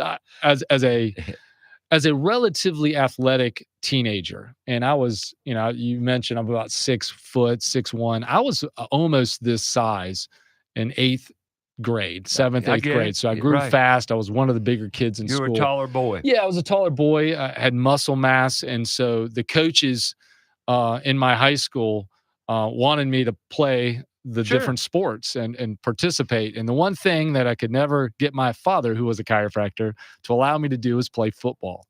And that was because he saw so many injuries in his practice of teenagers just kind of completely messing up, or working with young adults or even older adults who played football in the past, just have a myriad of injuries and things. And he just said it wasn't worth it. Now, he did relent one season, allowed me to play. At the time, it was kind of a JV. It was my 8th grade year. And the coach showed him the new equipment and said, listen, give him a shot. So I played that 1 year. What position did you play? I played tight end. I was going to get tight end. I played both directions, and that level, if you're athletic, you're on the field. And so my coach initially wanted me to be a quarterback because of my height and I could see over the line. But another kid just turned out to be a better athlete on that aspect. And I was just kind of gravitated towards this tight end position. So anyway, I was on the line, I was hitting, every play, and I enjoyed it, but I could certainly see as the years went on and kids got bigger and bigger, how many of my friends did get beat up playing the sport. So I'm not saying you can't let your kid play, but yeah, that was a great experience for you. It was a good Talking experience about your profession and what and your father not allowing you to play, and it was almost like, go do it, you'll see. Yeah, exactly. You'll see. And now you reflect back on it now. Reflect back and said, yeah, I could see why. And I'm grateful. Actually, I'm grateful now. At the time, obviously, I wanted to play. I had friends that played. Absolutely. But today, I don't suffer with some of those ailments that I know some of my friends do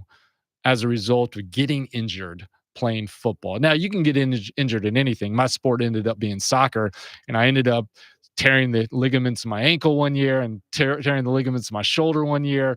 And so there's other violent sports. And so, I mean, anytime you're out there competing, you're at risk. But certain sports for sure encourage more impact than others. And I think football is one of them. And you see that in your, practice. Sure. With the kids. Absolutely. Do some of your kids come in regular? Yeah, I was talking about student athletes. Yeah. Of course, yeah, absolutely. Especially during season. If they're in a season, we may see them more regularly. And you see results of this beating and banging. Well, of course. Yeah. I mean, as a result of their getting beaten and banged, that's why they're coming in. Sure. Is they're walking around with pain in their hips or knees or back or neck. And, it's disrupting their sleep, this disrupting their ability to concentrate in school because they're getting headaches, other ailments that we find getting an adjustment leaves that, and they're able to function a little bit higher level. Obviously, it takes a parent buy-in as well. Yeah, parents control a lot of things. Yeah. Matter of fact, the number one reason kids go to college, why? Yeah. Parent influence. Yeah. It's parents. They want you to. So you go to college to please your parents. Big problem. Big problem. So I'm not saying parents aren't doing a great job. They are, but. Well, parents are always trying to do what they believe is best for their child, Exactly. of course. And right. But we're all flawed as individuals, and sometimes we don't get it right. Yeah, you're marketed too. Well, 100%.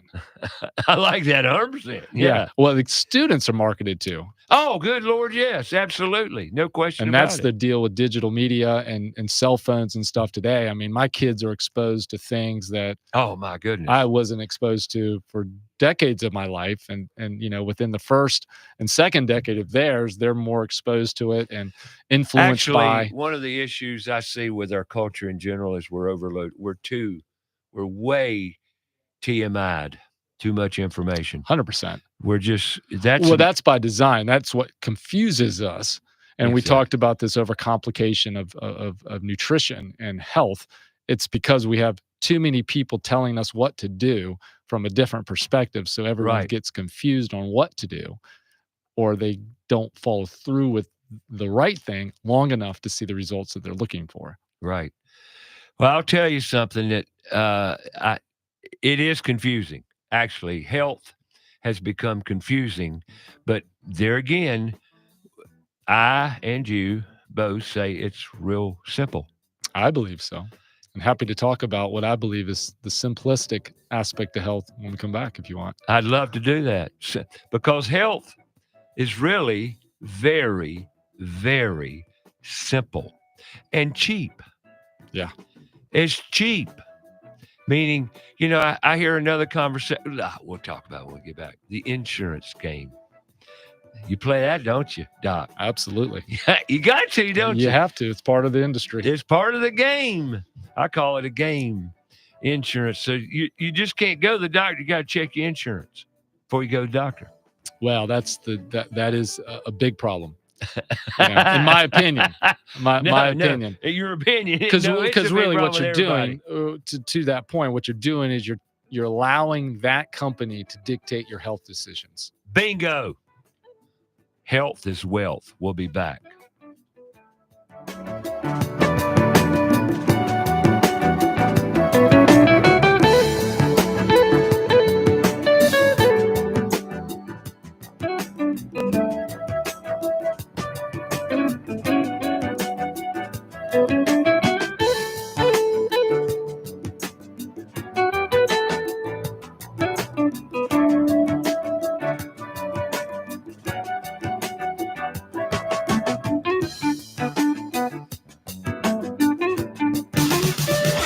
Want to find out more about the show? Go to our Facebook page, About Your House Radio. We'll be right back after a word from our sponsor. Steve Helms here with the Al Metal Driving Corporation. The Al Metal Driving Corporation is a full-service driving company. Regardless of the problem, we can handle it. Does your clothes dryer take longer than 45 to 50 minutes to dry a load? If so, you need your dryer vent cleaned or checked. The clothes dryer is the most inefficient appliance in the house and should never take longer than 45 to 50 minutes. Call Al Metal Dryer Vent today at 704-846-8368 or online at almetaldryervent.com. That's 704-846-VENT. Have you cleaned your dryer vent lately? Owens Chimney Systems is known for all professional chimney services since 1989, including chimney cleaning, recommended annually, chimney evaluations and inspections, any and all chimney repairs and restorations, gas fireplace and gas fire log service, furnace cleaning, cleaning out one of the most overlooked appliances in the home. Get it done right the first time. That's Owens Chimney Systems at 704-554-9595. Or you can visit us online at owenschimneysystems.com. Carolina Foundation Solutions is a family-owned and operated company and a licensed general contractor in North and South Carolina, providing foundation solutions from the mountains to the sandy shores of the coast. At Carolina Foundation Solutions, our objective is to help educate, offer guidance, and provide assistance. With over 200 years of combined experience, Our family of experts are ready to help protect and repair your largest investments. If you have a problem, we have a solution. Call 877-883-4626 or online, CarolinaFoundationSolutions.com. Have a comment or question for the show? Call us 704-227-8986. That's 704-227-8986. Now, back to the show.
All right, welcome back. Got Dr. Tunis Hunt in the house. And, we talk about health as wealth. And, it doesn't seem like we've made it in this country anyway, we made it very difficult to stay healthy. I mean, it really is. Well, I mean, if you just look at statistics, yes, most Americans are not healthy. I do speeches all over the country. And one of the things I always ask in the room is there anyone in this room who's still working on some aspect of their health that they'd like to see improved? And everybody raises their hand. There's something that everyone is still working towards, one way, shape, or form. And most of it's because they're chronically battling something on several medications, overweight, and you mentioned unhappy, earlier, because when you don't have your health, I don't believe you can be the highest, best quality version of yourself. Yeah, exactly. So yeah, I mean, it doesn't have to be difficult. It doesn't. But I think it's designed to be difficult because it's $1 trillion industry every year that gets people to buy all these type of quick fixes, whether it's a medication to a vitamin, to a supplement, to a modality, to just a workout program, to a membership of this or that. We've been bombarded every year. And as a result, people try different things all the time. And we're coming up on the first of the year. And most people that make any type of resolution is going to have a health related one. And oh yeah, absolutely. So we're kind of coming into that, and everybody's going, okay, what am I going to do different in 2025 that I did previously to finally get the health goal that I desire to be? And unfortunately, by the third week of January, most of these people are already abandon whatever that is because A, it's unsustainable, or B, it's just not a good approach, or C, they're just so confused about how to do it, they're not doing it correctly and therefore not getting results. So yeah, I mean, when it comes down to it, our bodies were designed to consume certain minerals and nutrients and vitamins. I mean, we're a bunch of cells that require these nutrients, and we get those nutrients from the food choices that we make. And when we make food choices filled with those things and avoid the things that don't have those things, well, now we're giving our system exactly what it needs. So that's like the diet part. And I use a terminology, dead food versus live food, or God food versus man-made food, right? When we eat things that walked the earth, flew in the air, swam in the oceans, grew from the ground, nature came from nature, our bodies do well with. And when we eat the things that we concoct in a lab or manufacture and put on a shelf, our body doesn't do really well. just like pharmaceutical drugs. Yeah, that's just like. There's no difference. That's right. Now, again, time and place, but to your point, yeah, it's not natural. It's not what your body, we don't have, when someone goes on a medication, for instance, it's not because their body is deficient of that medication and therefore they need that medication to get healthy again. It's their body's developing symptoms because of a root cause, and usually it's because they're not providing the right nutrient or rest or restoration or something. Or exercise. Well, exercise. I mean, that's part of it, right? So I always talk about the 5 factors of health when I do a talk to the public. And the first thing we've kind of already mentioned, exercise. We got to move. And exercise doesn't have to be difficult. Walking 60 minutes a day is one of the best things somebody can do just for their health. And add extra benefit in nature. 100%. Yeah. Treadmill in front of a television with earbuds in isn't the same of walking a trail out in nature, breathing in the oxygen, getting the sunlight in your eyes, all that stuff. Now, moving is moving, and if it's still beneficial. It's still beneficial, but if we're trying to make it ideal, yeah. And then as a man, I also like strength training, and I think females should like it. Sometimes they're scared of it because they don't want to, quote unquote, get bulky. But unless they're doing exogenous hormones or some kind of steroid, the likelihood of them getting bulky is impossible, really, if they just did natural stuff. But resistance training on top of some cardiovascular training, i.e. walking, is really the secret to moving. And if you can do that consistently, and that's really what happens is most people, the number one reason people don't exercise, and this won't be a surprise to anybody, is the excuse of time. I don't have time to exercise. And the common question I always ask people is, okay, the somebody who exercises daily and someone who never exercises, who has more seconds, minutes, and hours in a day? And the reality is both are the same. We all got the same. It's how they prioritize it. Mm-hmm. And we always do what's important to us. So the people that don't exercise, it's just the truth is it's not important to them. Now, they don't want to maybe admit that sometimes because they want to blame all these other circumstances of why they're not exercising. But the truth is it's not important enough to do it in their mind. Blaming itself for the new year, folks, the word blame, the act of blaming is absolutely ludicrous and lack of character. Why do you blame anybody for anything? You're responsible. Look in the mirror. Yeah, and that's not popular for people to have. And that's why people come to doctors with these suggestions of fix me. It's because they don't want to take the responsibility. Your current health status, and I tell patients this all the time, your current health status is 100% your fault, period. No one else's fault. Thank you very much. 100%. Now, the good news about that is you also have 100% of the opportunity to improve it. You have the power to move it in the right direction. And you are what you think. Absolutely. Think, eat, all those things. So, yeah. And so when I tell people about strategy, about exercise, I say, well, listen, everything important in your life, you make sure you do. And most likely you do it because you schedule it. Schedule your exercise session. If you looked at my calendar right now, you would see when I'm going to exercise every day of the week and when I'm going to do it. It's because it's important to me.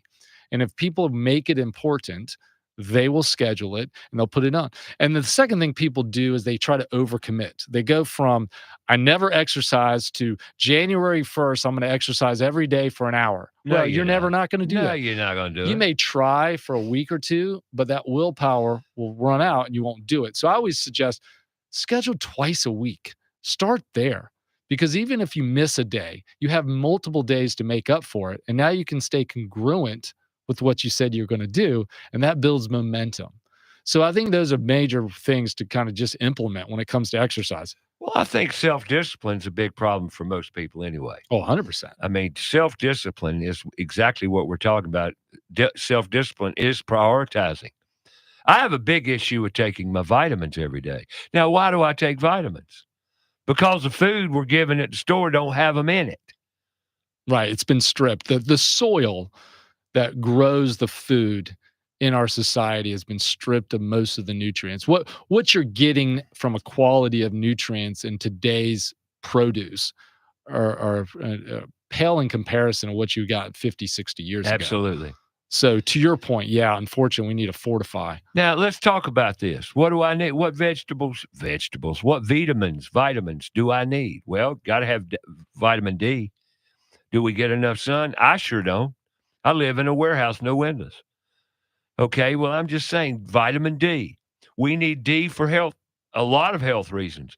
Vitamin K2. Men, especially, need zinc. Zinc is so important to your sexual health. Very important. Magnesium, another one I take. Multivitamin, B12, all the other stuff. And I mean, there's so many that we don't get. We just don't get them. So we need them. But to take those vitamins every day, that's discipline. Yeah. It's a priority. I pull every day. Coconut oil. You know what that is, Yeah, right? I know what you mean by that. Making time, 15 minutes. That's the timeline. But I got to do that every day. You say, well, what's that do? You know what benefit it has. Yeah, it helps kind of removes toxins and different things.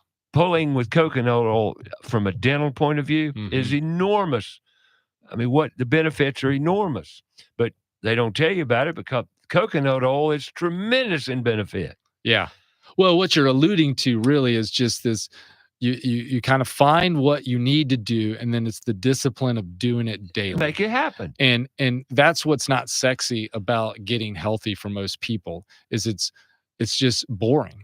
It's mundane. But if we could go to the store and buy good food, literally go, you can, and then you say, well, I go to the store, I find good food. No, you don't. You buy what's available. Is that availability good food? Most of it. I'm sorry, today, no. Yeah. It's not. Now, if you go buy local, you farm yourself, you can yourself, you grow yourself, that's good stuff. Yeah, it's better stuff. And you know, I think the biggest issue is avoidance of the things that we know we shouldn't eat. And then, you know, I think some people can go nuts with like buying organic versus not organic and this. And yes, if you can afford that and you have the availability of that, that's one thing. But really what has to happen is this whole food perspective. Absolutely. It's eating real food versus processed food. Right. And those individuals that really concentrate on more of the real stuff are going to find the benefit more than the processed food for sure. And then, then you can be nuanced once you kind of get good at the real food. Okay, how do I make this real food higher quality? Right. Are there ways of doing that? And there is, but for the mass majority of Americans, just stop eating more of the processed stuff first. Exactly. That would be a step in the right direction. Let's concentrate on that first. Everything we're discussing on today's show about health is wealth. It's difficult. It's difficult for most people. Why? We're overloaded with information. You're too busy. You don't have time. Most valuable commodity we all share. Time. Amen. Time. And we're addicted to the other stuff. Let's just be honest. You're exactly right. And we take it for granted. How's that working for us? Not too good. Let's talk about it. Come back. Hour number 2 coming your way. Excuse me, hour number 3.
a resource for your patients so that they can grab another cup of coffee and join us for hour 3. Dr. Tunis Hunt, chiropractor at Hunt for Wellness, talks more about the various ways everyone can take care of their health. About Your House is brought to you in part by PutToolsInSchools.org, connecting students to tools of the trades and raising awareness of the many career pathways. Also brought to you in part by Carolina Foundation Solutions, a licensed general contractor in North and South Carolina. From the hills to the coast, if you have a problem, they have a solution. So sit back, relax, and enjoy some time with us. And now, here's your host, Ray Terry.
All right. Merry Christmas, all. I hope everybody's moving into this holiday week, actually 2 weeks.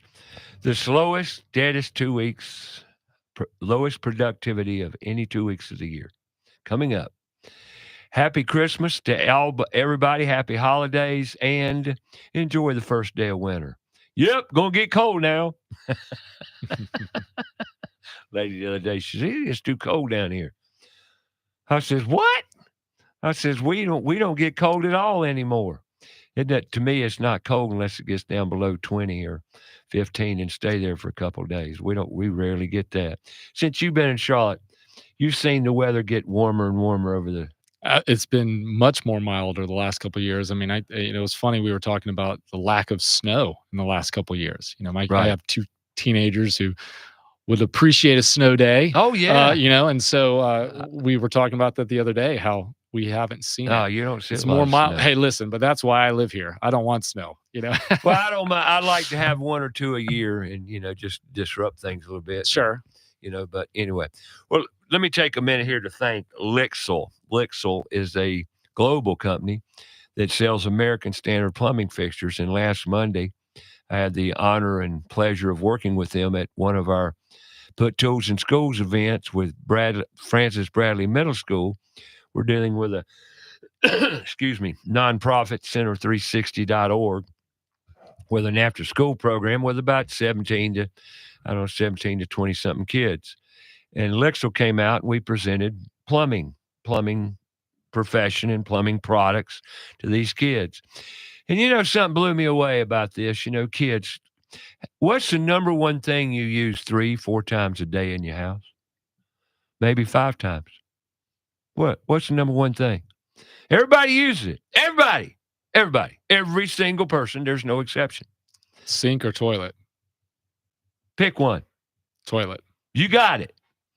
You know how many people really want it? Kids think they won't even touch a brand new toilet right out of the box. They didn't want to touch it. Because they associated the disease and germs. Huh? They discussed, and I said, wait a minute, it's a brand new toilet. I don't want to touch it. Why? And why does everybody think the water in the tank is dirty? Oh, yeah, I don't know. But they do. It's the same water coming out of the shower, right? It's the same water coming out of your spigot in the kitchen sink, in the bathroom sink, same water. But they say, oh, that water is dirty. See? Now, thanks, Lixel.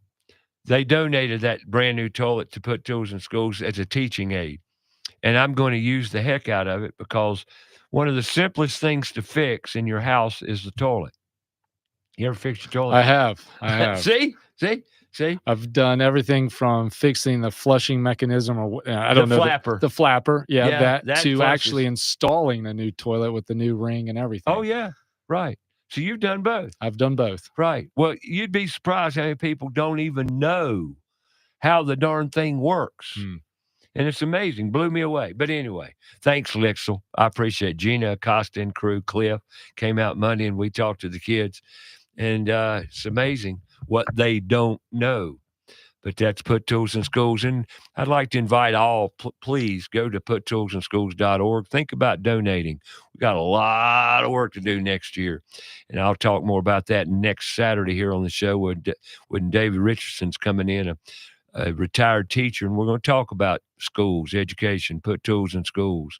And hopefully I'm trying to grab a few students who got right out of high school, got some great jobs. I want you to hear from them. Kids are happy kids. Why? Because they're doing something they feel empowered doing, feel great doing, and they get paid at the end of the week. Wow.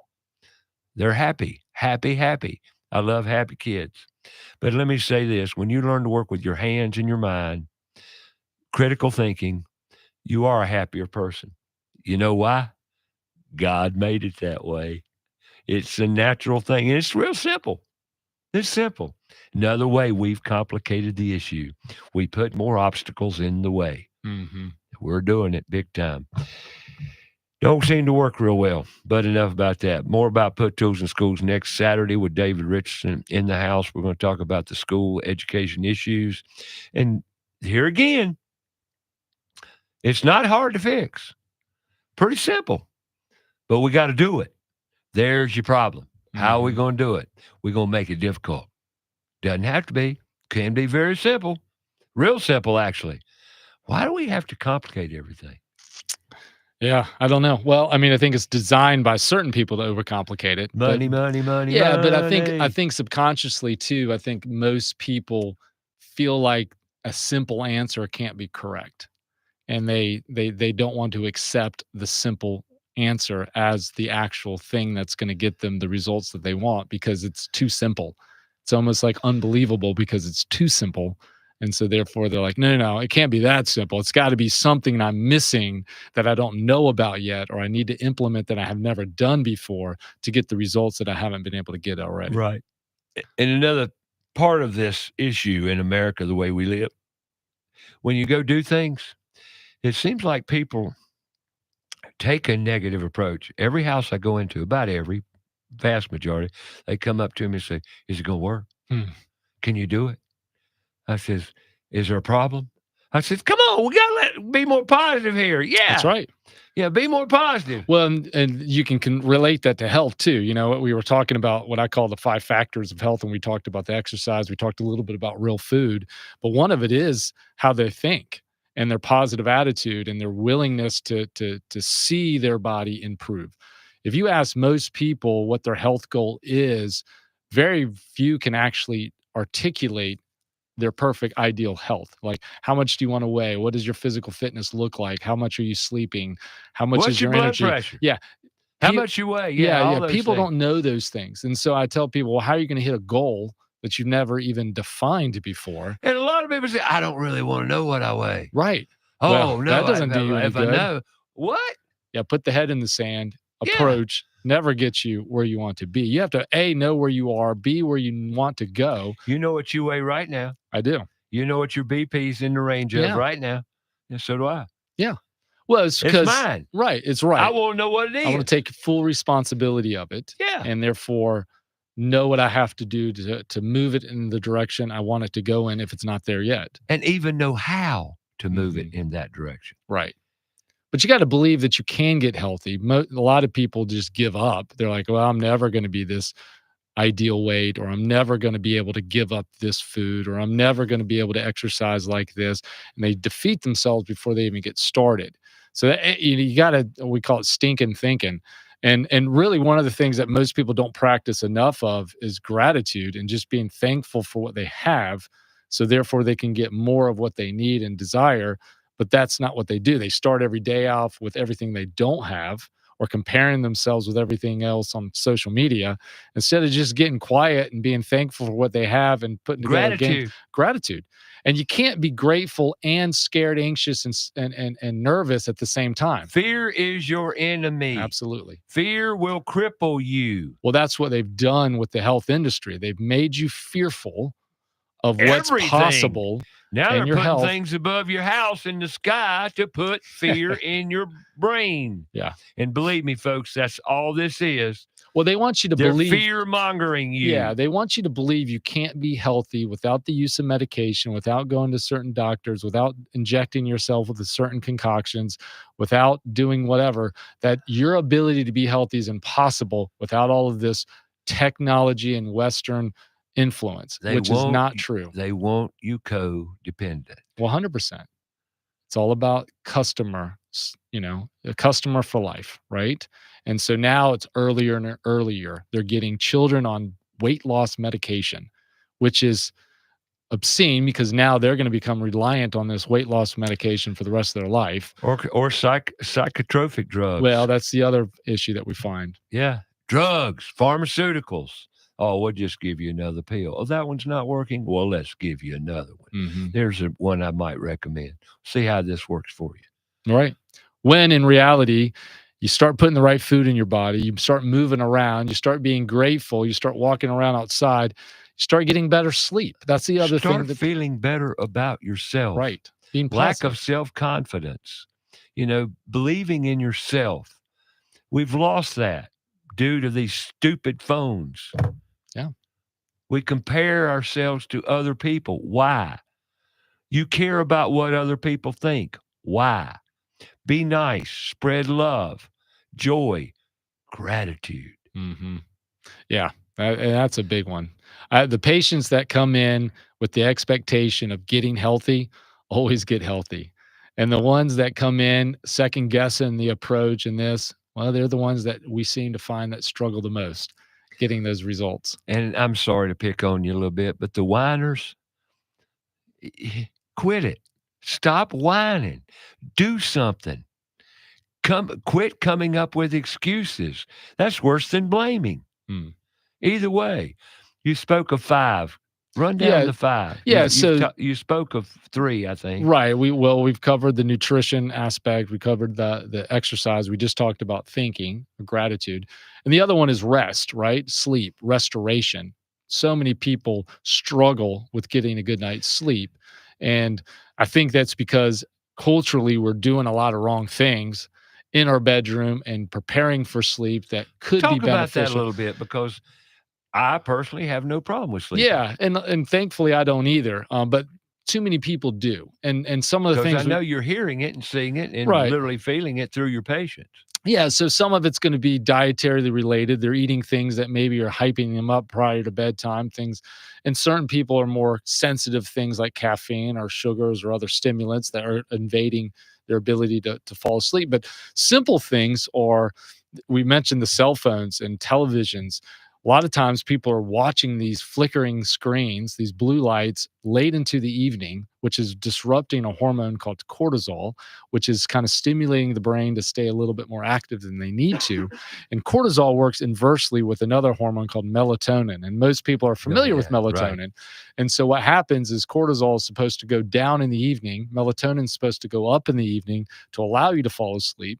But when you're not, or when you're overstimulating your hormones with these blue lights, unfortunately, you're disrupting that, and then you have these electronic magnetic fields that are EMFs. Yes, are coming from these devices. And so, in my home, my wife and I, we have a 2-story home. Our bedroom's in the upper story. Our cell phones stay downstairs. We never bring them up to our bedroom. We don't have a television in our bedroom for those purposes. We want a relaxation sanctuary. The other thing that gets people in trouble is they have too much light in their bedroom, whether it's coming from an outside source through the windows or alarm clocks or night lights. Our body's very sensitive to light.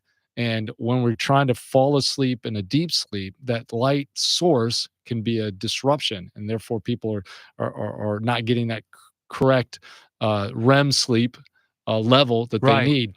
And another common thing that people don't realize that can affect their sleep is temperature in the bedroom. Most people have a temperature in the bedroom that's too warm or too cold. Research shows that the ideal temperature is between like 68 or excuse me, 63 to 68 degrees in the bedroom. I can dig it. If you get too much hotter or too colder than that, unfortunately, it can disrupt the sleep. But our body falls asleep actually by lowering temperature of the body. That's what helps us fall asleep. So if it's too warm in the bedroom, it's hard for our body to enter into that lowering of the body temperature to allow sleep to be induced. So those are little things. And the last thing, and we've kind of touched on it already, is what we call structure.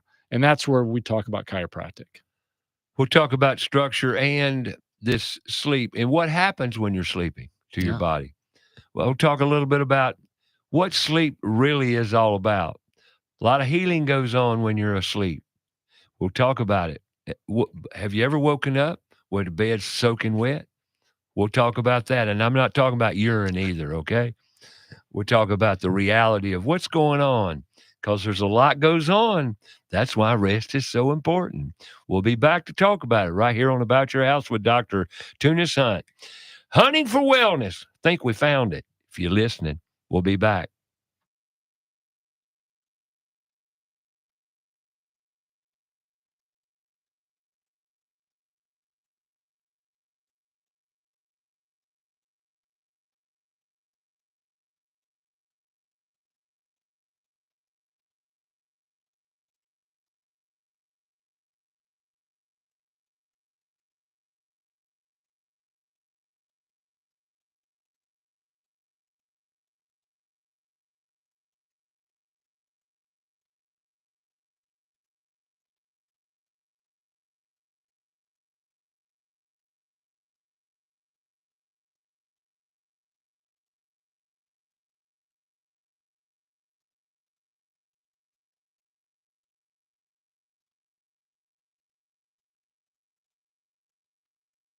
Go to our Facebook page, About Your House Radio. We'll be right back after a word from our sponsor. John DeLand here for Crowntown Cannabis. We at Crowntown Cannabis care about you and your health. All of our products, from edibles to topical creams, are all third-party tested for purity and quality. 4 locations, open 7 days a week to help you with any concerns you may have. Monday through Saturday, 10 a.m. to 7 p.m. Sundays, 11 a.m. to 6 p.m. You can call us at 704-412-7121 or online at crowntowncannabis.com. Carolina Foundation Solutions is a family-owned and operated company and a licensed general contractor in North and South Carolina, providing foundation solutions from the mountains to the sandy shores of the coast. At Carolina Foundation Solutions, our objective is to help educate, offer guidance, and provide assistance. With over 200 years of combined experience, our family of experts are ready to help protect and repair your largest investments. If you have a problem, we have a solution. Call 877-883-4626 or online, carolinafoundationsolutions.com. Professionals at Kilo Exterminating Company have over 70 years of experience in pest control. Throughout the years, they always pride themselves on maintaining the highest standard of quality and customer service, with every technician being state certified. And moisture readings are standard with every inspection. Their top priority is ensuring your home is free from pests such as ants, mosquitoes, termites, and any other pests wreaking havoc on your home. That's Kilo Exterminating at 704-333-9855 or online, kilo.biz. That's 704-333-9855. Have a comment or question for the show? Call us 704-227-8986. That's 704-227-8986. Now, back to the show.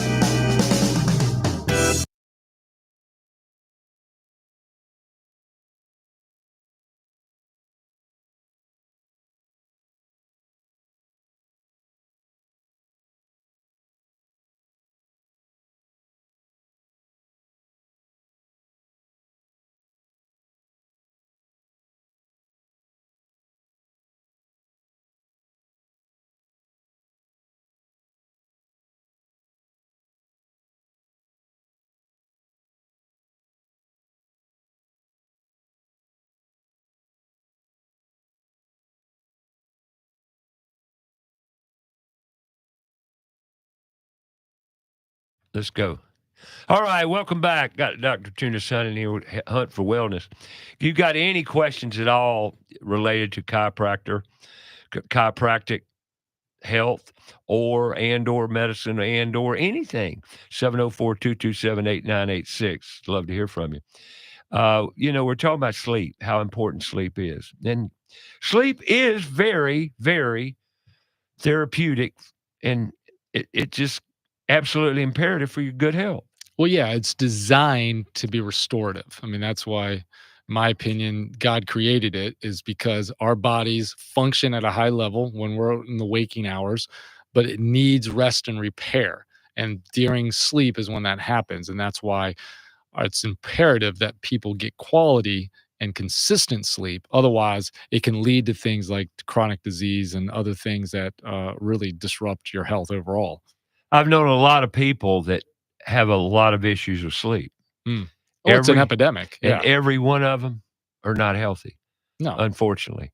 So sleep is imperative. And another thing that I think we all need to be aware of, the importance of sleep, is we heal in sleeping hours. Now, what do you mean you heal? If you've ever awakened in the night and the bed's soaking wet, you're sweating, well, that's your body healing. What's happening?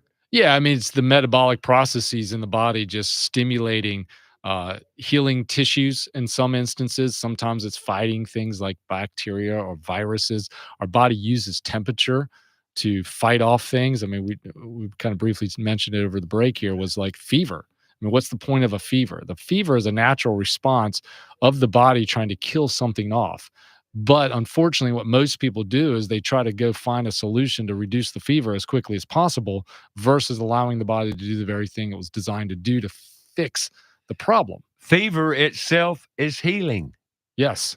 It's uncomfortable. We don't like it. Now, if there's an infection, that's another issue. Exactly. And a fever can get too high. Yes. But most people jump at it too early. People don't like to be uncomfortable. Yeah. And we try to palliate ourselves and make us feel better when, in fact, the uncomfortableness our body's going through is the very thing that's going to fix it and improve it in the long run. But we don't like that because it's uncomfortable, and we like to be in this comfort bubble all of our lives. And hence why people don't exercise and people don't make smart decisions about their food. They want something cheap, easy, satiating, and quote unquote gives them this rush of joy, only to give them this crash on the back end because it's not sustainable. There you go. So sleep's so important. It is. And that's why sometimes improving the sleep is actually pretty simple. You do things like improve your temperature in your bedroom. You black out your bedroom with curtains and different things. And you get these devices, or I always use the term electronic curfew. And this idea that before going to bed, at least 20, 30, probably an hour, get off these screens. Stop influencing that. And our sleep is also dictated by something called the circadian rhythm. And I mentioned cortisol earlier and melatonin. And so they found that ideal time to sleep, the most restorative hours of the sleep cycle, is between 10 p.m. and 6 a.m. And more specifically, between 10 p.m. and 2 a.m. are the master power hours. That if you can get all 4 of those hours in any given night, you've actually exponentially improved your quality of sleep. And people will often ask, well, what if I go to bed at midnight and sleep till 8 a.m.? Well, you're still getting the same amount of hours, but because you missed a couple of those power hours, it's less as efficient or effective as actually getting 10 p.m. to 2 a.m. and then ultimately 10 to 6 if you're looking at an 8-hour sleep cycle. But based on REM and circadian rhythm, that's where you get the most restorative. And so those individuals that are like quote unquote night owls, they're going to find themselves getting worse and worse versus somebody that goes to bed earlier and gets up at 3 a.m. They're actually not as bad as somebody going to bed at 2 a.m. and trying to sleep till 10 a.m. It's interesting you talk about this because I've never talked to a doctor about the sleep, as you just described. Wow. And the reason I say wow is because I've got an alarm on my phone, 9:30. Yeah. 9:30 is the official bedtime. Now, do I go to bed at 9:30 every night? No. Right.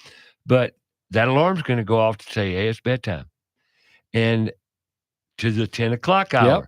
10 o'clock is my my point of bedtime because lights are out. Yeah, because if I go to bed at 10, do the math, folks. I get up at 6. How many hours you got? That's your 8 right there. And I'll wake up automatically. Yeah. Between 5 and 6 every day. Yeah. Every day. Well, it's that natural circadian rhythm. Yeah. You're tuning in. Yeah. Even though you didn't realize you were doing it purposefully. Oh, I kind of wanted to do it purposely. Yeah. Meaning that if you didn't understand the circadian rhythm, sure, you were actually already dialed into the perfect time frame. And what will happen, unfortunately, because I'll tell people will say, well, you know what? I was tired of it at 8:30. And then all of a sudden I'm up at 10:30 and 11. And I get this burst of energy and I can't go to sleep. Well, that is actually by design as well. If you do choose to stay up past 10 p.m., you can and will get often a second burst of energy that would make it less. And that's adrenaline and other things that happen. Yeah. That's why it is important to try to go to bed by the 10 p.m. Because if you do stay up, you can get that extra burst and will disrupt your sleep ability. And then therefore you're not getting those quality hours. So I mean, I know people have different lifestyles and schedules and things, and not everybody can perfectly go to bed at 10 p.m. and get up. I mean, I personally get up at 4 a.m. I'd love to sleep till 6, but because of my schedule and what I do, so I get only about 6 hours a night because I don't go to bed probably until 10 because of my schedule. But I feel rested because I am getting, in my opinion, those power hours, the 10 to 2. Right. And then anything above that is some bonus. Now, on certain days, do I try to sleep in later? Of course. But like you do something for long enough, my body naturally about 4 a.m. is going, okay, I'm ready to get up. Right. Usually I have to force myself to stay in bed a couple more hours. If I'm having a morning that's a little bit more relaxed. Right. What about, older people? Yeah. Napping. Yeah. So the body changes with time. And I didn't say that necessarily older people are going to nap more. Think about it though. But napping, is it good or is it bad? Yeah. So I think it can be very useful and very beneficial depending on how someone uses it. So I personally do a 22-minute power nap most days a week. I do it usually right after I eat lunch, probably about 1 o'clock-ish time. I use a little kind of, I don't want to use the term self-guided meditation, but there is some talking, and I put some earbuds in. It's got some music, and it's about 22 minutes, and I'll doze in and out of sleep on some days, and some days I won't. But the purpose is to completely kind of relax my body. Meditate your body. Meditate my body, kind of reset it for the afternoon, especially if I'm at my clinic all day. I saw patients all morning. I'm getting ready to see patients in the afternoon. This is kind of my reset for the day. But what they show is napping can be effective depending on how long you're doing it. So 25 or so minutes or less is a benefit because you don't go into what they call REM sleep, or you have to sleep at least 90 minutes. People get in trouble when they try to do a 45-minute nap or 60. This is when you're waking up with that groggy feeling. It's funny you've written this because I do exactly what you just said. I've stepped it up to at least an hour and a half. Yeah. So if you do a 90, that's great because you go through a full REM cycle. Okay. That's why when you wake up, you're kind of rejuvenated versus being tired. People get in trouble when they do a 30, 45, 50-minute nap because you're usually getting woken up right through that deeper sleep. Right. That's going to make you feel groggy. So naps can be very effective, just like rest and restoration with sleep. Naps can serve that purpose as well. A lot of babies nap because they're constantly growing and changing. And then you mentioned older people. Well, it's the same concept. Their body is working harder to do the same thing it used to do. Maybe in the older age, just requiring more energy. And so a nap can be beneficial. But I think we all would benefit, the cultures that have these siestas, I think is a smart idea. I think it's a great idea to kind of rest Chill throughout the day. out for a little bit. Chill out, man. We're too wired. God, I couldn't agree more. And a lot of people say, I can't settle down and take a nap.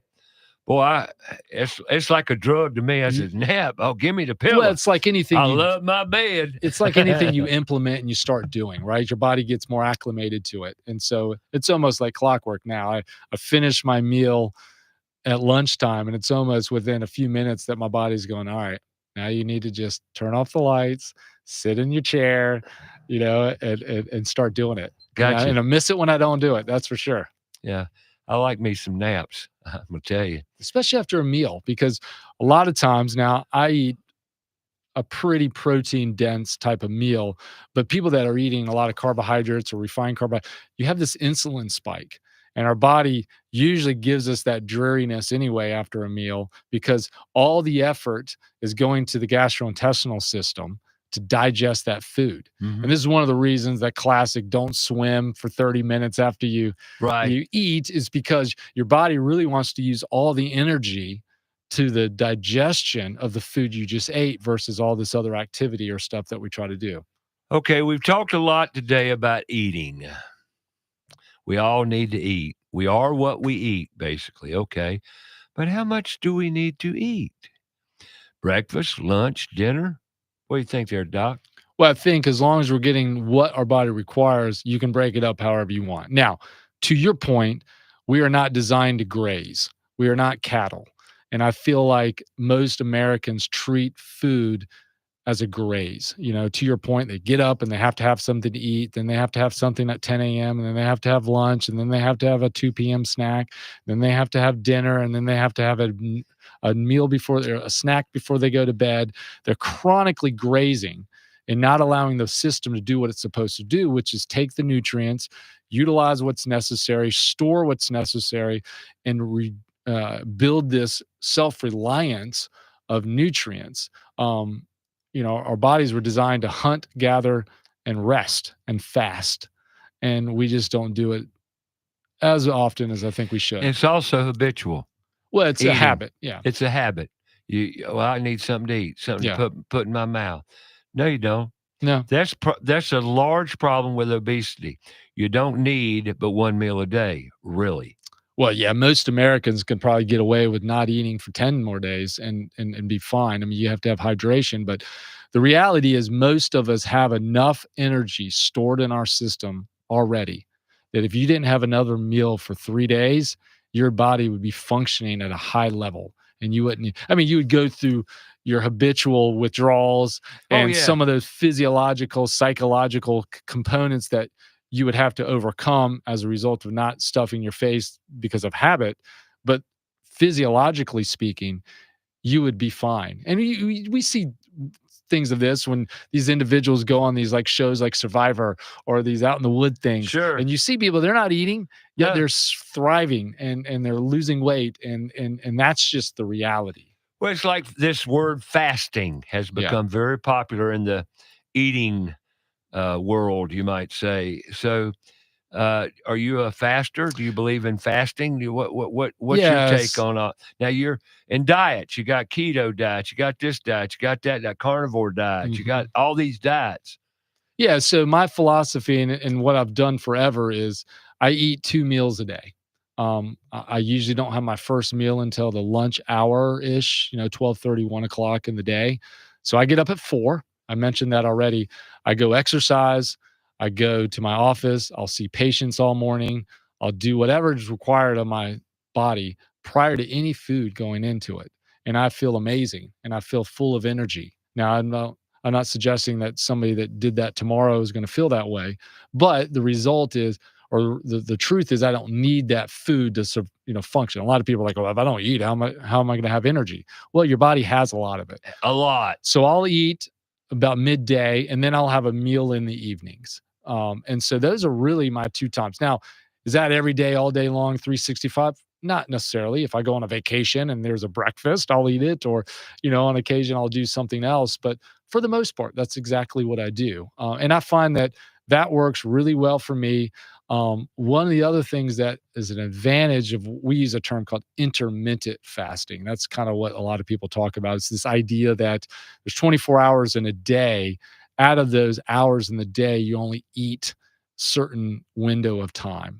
And the most common way people do it is what they call the 16-8 window, whereas 16 hours of the 24 you don't eat, and only 8 of those hours you put food in your system. So in my case, let's just say it's noon to 8 o'clock at night. During that window, I could put as much food I want. Now, I don't from a grazing standpoint, because I still believe there's benefit to eating a meal once or twice. But the idea is for the other 16 hours, my body has to utilize them with the stored energy it already has. And a lot of people, specifically men, who implement something like this will find increased energy, decreased fat, and it's a real stimulant to really moving their health in the right direction. Women do it as well, but because of hormones and some different things, they don't sometimes see as quick of a result as men do. And that's what I do. And then you mentioned different diets.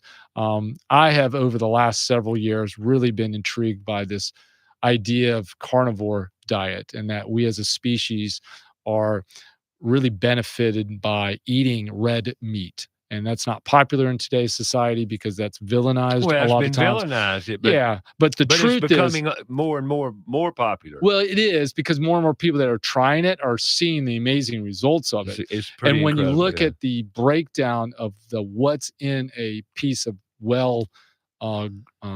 raised red meat, it's got everything your body needs. There's not a thing that it doesn't have, or your body needs that it doesn't have.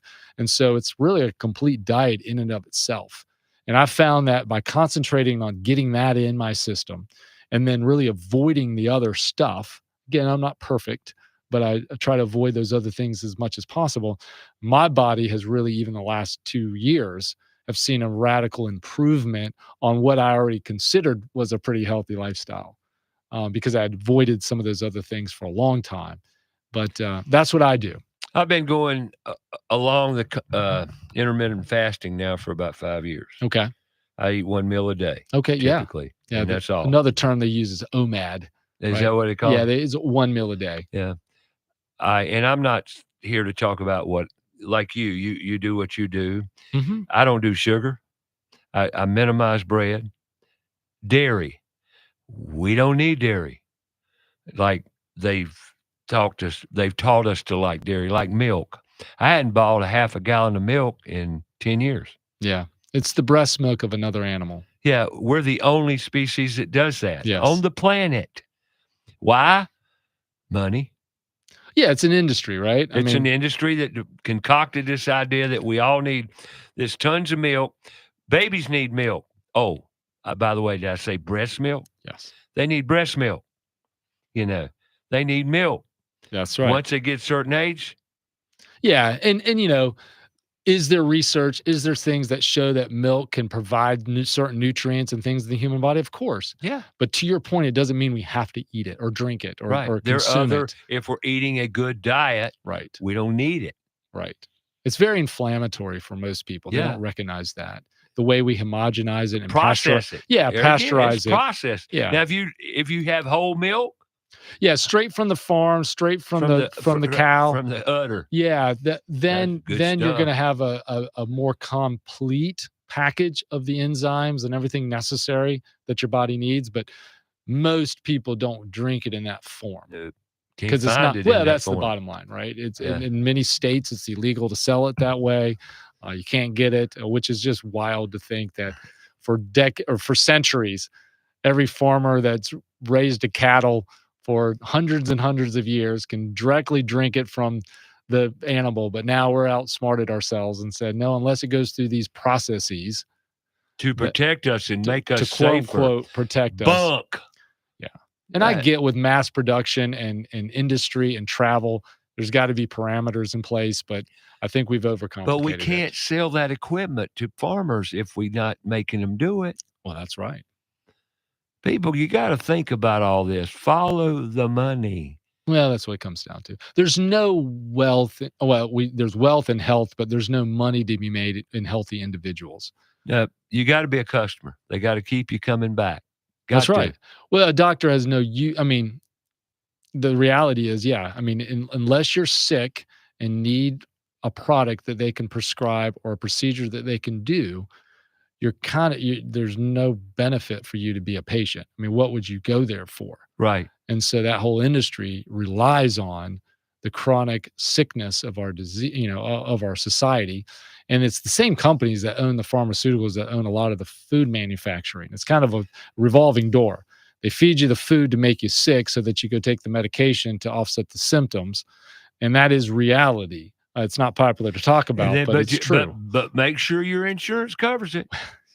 And that's the unfortunate reality. Think about this. Health insurance is the only insurance people are excited about using. Think about that. I know. Oh, I have. Every other insurance policy you own, you hope you never use. Right. You have it because of an emergency. What if? Yeah. That But all of a what sudden, ifs. they've sold us that health insurance is not only necessary, but you should be excited about what it allows you to do and not do about your health. And you want to use it and use it. And you know how many people dictate their health decisions based on their health insurance benefits? The most of them. Most of them. Well, I know I need X, Y, and Z, but because my policy doesn't pay for it, I'm not getting it. Why not? There you go. That's another control You factor. just gave your health away exactly to another company whose sole job is to make money for their shareholders because they're a publicly traded company. By law, they have to make profit. They don't care about your health. It's sad to say, and I'm not saying people that work for health insurance companies are bad, evil people that want people to be sick. Not at all. And I think they believe in what they wanted, what they're doing, and people do benefit by not having to be bankrupt as a result of a disease. And I think health insurance can be a benefit there. I have health insurance, but I have it for the purpose of a catastrophe, not because I want to utilize it on a daily, weekly, or monthly basis. Well, in this culture we live where cancer and disease is so prevalent, it's like, well, I got to have it. What if I get cancer? And I think you should have some, right? I think that's financially responsible. I agree. I think you should, just like I carry car insurance or liability insurance and flood, and I have things so that my bank account's not devastated if, heaven forbid, something happening. But that's what it's for. And that's what it was originally for, health insurance. But we've bastardized it over the years and got people so used to using it and relying on it that they make all their decisions based on it. And then when it becomes a popular topic for discussion after the age of 60, we got a problem. Oh, absolutely. I mean, really. Yeah. And that's a fact. That's right. People get in a room and start talking about their insurance benefits. The donut hole, my donut hole. And the bad news is, despite the increase in premiums, right, the coverage is less and less. And we see it in our own industry. So what's the answer? Well, the answer is you take responsibility for your own health. Good health. That's the answer, right? 100%. That's the cheapest thing you can do and most fiscal responsible thing you can do. I told you it's simple. Oh, that's not simple because that means I got to work to do it. That means you got to take responsibility, and no one wants that. Lord, no. They want it somebody else's fault. Yeah, we want to blame it on somebody, don't we? That's right. It's easier. Oh, yeah. Ain't life fun, folks? 704-227-8986. You're listening to About Your House. We're going to come back and wrap this Saturday up. Next Saturday, David Richardson. The Saturday after, I'm going to share my day with a friend of mine, Mary Maresca. She's flying in from Seattle. She's going to spend the day with me in studio, and we're going to talk about another 73-year-old that's disciplined and on health. There you go. We'll hear from her side. And you want to travel? We'll talk about traveling, what it really means. Woman's been all over the world by herself. Wow. Doesn't have much fear there. We'll be back.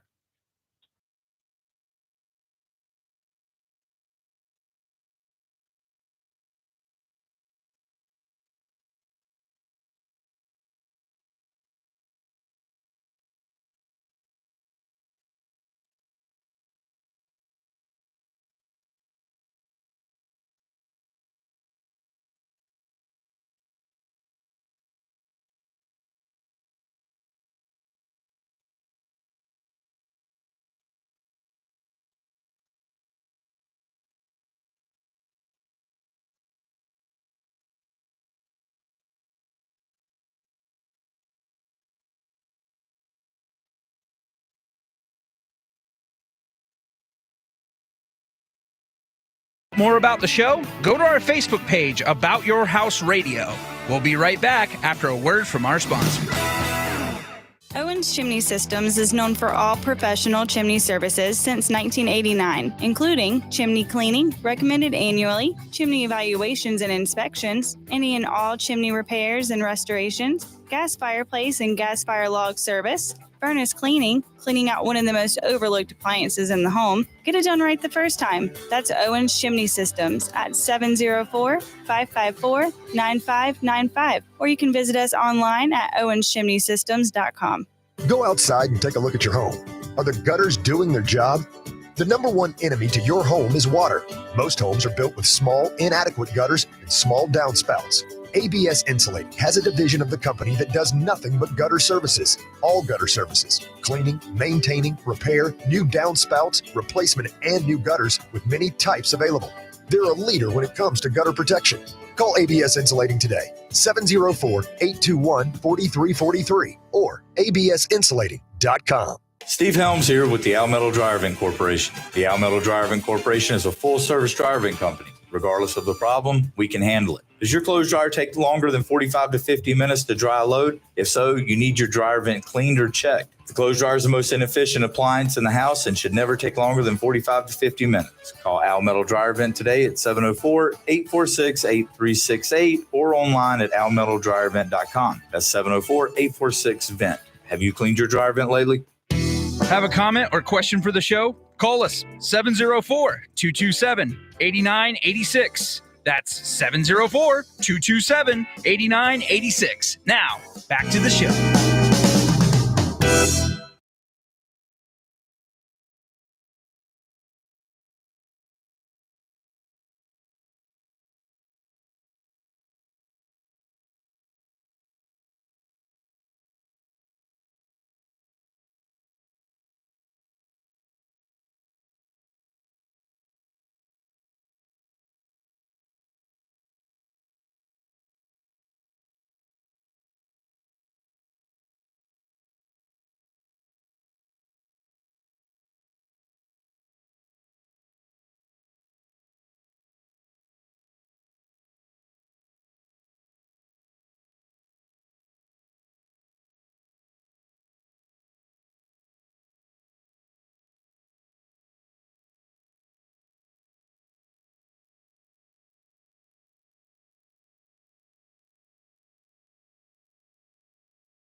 All right, welcome back.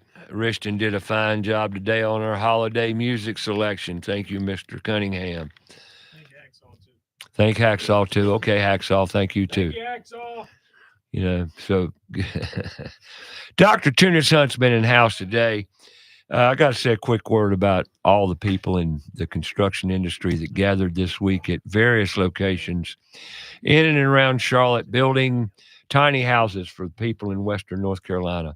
I commend all of you for putting your time, your efforts, and your knowledge and your craftsmanship into those homes, providing shelter for people that otherwise won't have it.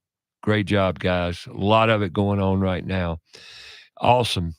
And remember, we got a lot of work to do in the hills. It ain't over. It's just begun. So let's focus and pray for all those in need up there, as it's gotten cold and the need's still there. So just remember them. All right. Anything we hadn't talked about today that you want to talk about? Wow. Well, we've covered a lot. I mean, I think coming in today, I wanted to make sure that we were covering some of these basics. I think, like I've mentioned multiple times already, that most people stay stuck in their paradigm of health because they are confused about what to do. There's too much information out there. They've overcomplicated it. And then lastly, they don't really have an accountability to follow through with getting, where they need to be or want to be. And the good news is there is a lot of resources out there now. Some well, really it good... kind of fits in the category of who do you believe, what do you believe as well. You've got to use common sense. Oh, I forgot. That went away. Try to delve deep into your intelligence, okay? Right. Because it's really common sense. And at the end of the day, when it comes to getting healthy, it doesn't happen overnight, especially if you've been neglecting it and you haven't been doing the right things. I think we also are in a society of instant gratification, right? It's like, more so than ever. Right. And so it's like, okay, I'll have patients like, okay, I'm going to eat this way. I'm going to exercise this way. And then they come back in 2 weeks and act like they should have been fixed. And I'm like, well, you're just scratching the surface. You're trying to reverse 40 years of something with 2 weeks of effort. It's just like me in houses. Yeah. People call me and want something fixed now. Right. Like crawl space issues. Yeah. Crawl space issues. I tell them, it didn't happen overnight. Right. But yet you're going to write a $20,000 check and make it go away? Ain't going to happen. Right. And but yet they sold you that same thing. Yeah, absolutely. And when we're talking about spinal health, for instance, the degenerative process that could happen in someone's spine over several decades, same thing. It's like, well, I developed pain 3 weeks ago, but then when we look at the underlying root cause, it's this degenerative change that's taken 3 decades. And then I suggest that if this isn't going to go away overnight, and then they recognize, okay, well, maybe it's going to take a little bit of time. But then they don't recognize that to really make a difference in their spine, it's going to take more than 2 sessions. You're wanting me to take 2 sessions to reverse 30 years of chronic degenerative neglect. And it doesn't work that way. And it's just that mindset. And you become the problem. Well, and then it's like, yeah, it's like, Doc, you're not doing your job. Well, that's not true. Every time I do something, it's with purpose and you're moving in the right direction. Right. But it takes time. And then let's just say we're dealing with pain, for instance. Someone will get out of pain relatively quickly, which is great. I always tell people pain is the last thing to show up and the first thing to go away. So if you're in pain, the problem's already been there. And then the bad news is that's a good point. When the pain goes away. And it doesn't matter what part of your body that's exactly. in there, pain. If the pain's present, the problem's already been there. Right. It's just finally telling you, or you're perceiving. It's waking you up to the problem. Exactly. And so I always tell patients, my job is to find the problem. So they'll point to a spot on their spine and be like, yeah, this is my pain. And then I'll show them that's not where the problem actually is. The problem's here, causing that area to be painful. And this problem, by the way, is going to require a lot more work than the pain is going to require to go away. So yes, I can start to work on you. The pain will go away because you feel better, but that underlying problem root still exists. It's still there. You got to follow through with the problem. Just like an analogy we use a lot, and people will recognize this, especially in the home ownership. If your smoke detector is going off in your home, that's a funny one. You can run right upstairs and take the batteries out and make the beeping stop, but the fire's still going on in the kitchen. Right. And then not only that, you can start putting out the fire, but then there's damage to the wood or whatever. You still have to repair it. You have damage control. There's still a lot more work than turning off the beeping sound. And pain is nothing more than the beeping sound that people have, yet all they care about is turning off the beeping sound and continuing to, and this is where medication gets in trouble, right? Because medication's great at turning off the sound. It's good at covering the symptom, never really addressing the underlying root cause. And that's where people get in trouble because they're like, well, I'm on these meds and I'm still getting sicker. Well, it's because the meds aren't necessarily addressing the true root cause of why you had the problem in the first place. It's a solution to the symptom. It's not a solution to the problem. And then typically in Western medicine, okay, that one didn't work. Let's give you another pill. Well, yeah, because the body adapts and accommodates and whatever. So one thing I do want to just mention, there is a resource that I created that people can have. I have another website called healthyimpactman.com. And it's really just a concept. Healthy Impact Man. Yeah, impact. Yeah, man.com. And I use that term, not him, for short. And I use that really, the premise is, we talked about this already, is our health is our greatest asset. And when we don't have health, we become less capable of doing lots of things. And as a man, and I'm pretty much speaking men specifically, now, although women can appreciate the information as well. But the idea is we get healthier and healthier. The more healthier we are, the more impact we're going to have. The better father, the better husband, the better community leader, things like that when our health. So anyway, on that website, there's a free guide. I call it the Field Manual, Healthy Impact Man Field Manual. It's about 60, 70 pages of just my thought on diet, exercise, sleep, intermittent fasting, mindset. It's just a way of boiling it down real simply for somebody to read through. Now, again, it's targeted towards men, but women also would benefit by some of the information on there. And I found it's just an easy way for me sharing information without having to teach people over and over again the same thing. And again, it's my perspective. It's my opinion. Now? How old? Yeah. I'm 47. Gotcha. Pushing to 50. Getting closer. There you go. Getting closer. Right. It's been a feel great like ride. 29. Yeah, well, you do. And that's another thing. People say, Ray, you look great at your age. Well, I feel great. Yeah. I want to keep it up, though. It takes discipline, and it really does. But I certainly like this better than the alternative. 100%. You know, and it does take work. It does take practice every day, and you got to stay aware of it. But it's your temple. It's your body. You're responsible for it. Take responsibility. Take ownership complete. Don't give it to a doctor. Right. Or anybody, right? Or and, anybody. And just remember, it's a consistency game. Just like people talk about building wealth is a consistency game of saving every week for so many years. There's nothing sexy about it. It's boring. It's mundane. But you do it long enough, and all of a sudden you wake up with a big bank account. Right. Same thing with health. You do the small things daily. How do people get in touch with you? Yeah, so here in the Charlotte region, we're at huntforwellness.com. You can look us up. That's our chiropractic office. We offer chiropractic care for the whole family. We do injury as well for automobile or even sport injury. We can help you out. And then, like I mentioned, you can go to the healthyimpactman.com. That's more of my global site where I can help men specifically across the country, maybe dial in some health and wellness information. And he's also involved with F3 Men's Group. We've talked about it. Last time he was here, we focused on the F3. F3nation.com is a great resource here in the Charlotte. It's actually something started here in Charlotte, North Carolina, about a decade ago. And fantastic opportunity for men to go out and exercise. We can take that one of those 5 factors off the list for you. You show up, you work out with men, and then the most important thing is you get this accountability and camaraderie and brotherhood that a lot of times. Too. Yeah, and I think that's an epidemic we're finding in today's societies, men loneliness or just loneliness in period. Yep, I agree, 100%. No doubt. Well, I really appreciate you coming in today. Ray, enjoyed it. Can we do it again sometime? Of course. Yeah, it was great. From a chiropractor's point of view today, Dr. Tunis Hunt from, huntforwellness.com. Yep. Real simple. All the info, location, all you need to know is right there. So tune in. Now go make it a great week. And most of all, I want everyone to have a great Christmas. I hope you spend time with your loved ones and people, fellowship, love, and just give each other our time, love, appreciation, and most of all, gratitude. Let's do it again next week right here on About Your House. Go find somebody to mentor, to love kids. And next Saturday, speaking of that, we're going to talk about put tools in schools and education in general. It's David Richardson, and hopefully I'll have some students in here. But after all, it's the holidays. That's going to be a hard one to accomplish. But we're going to give it our best. So tune in next Saturday, every Saturday on About Your House. We'll bring you up to date. Tune in. We'll see you then. Love you all.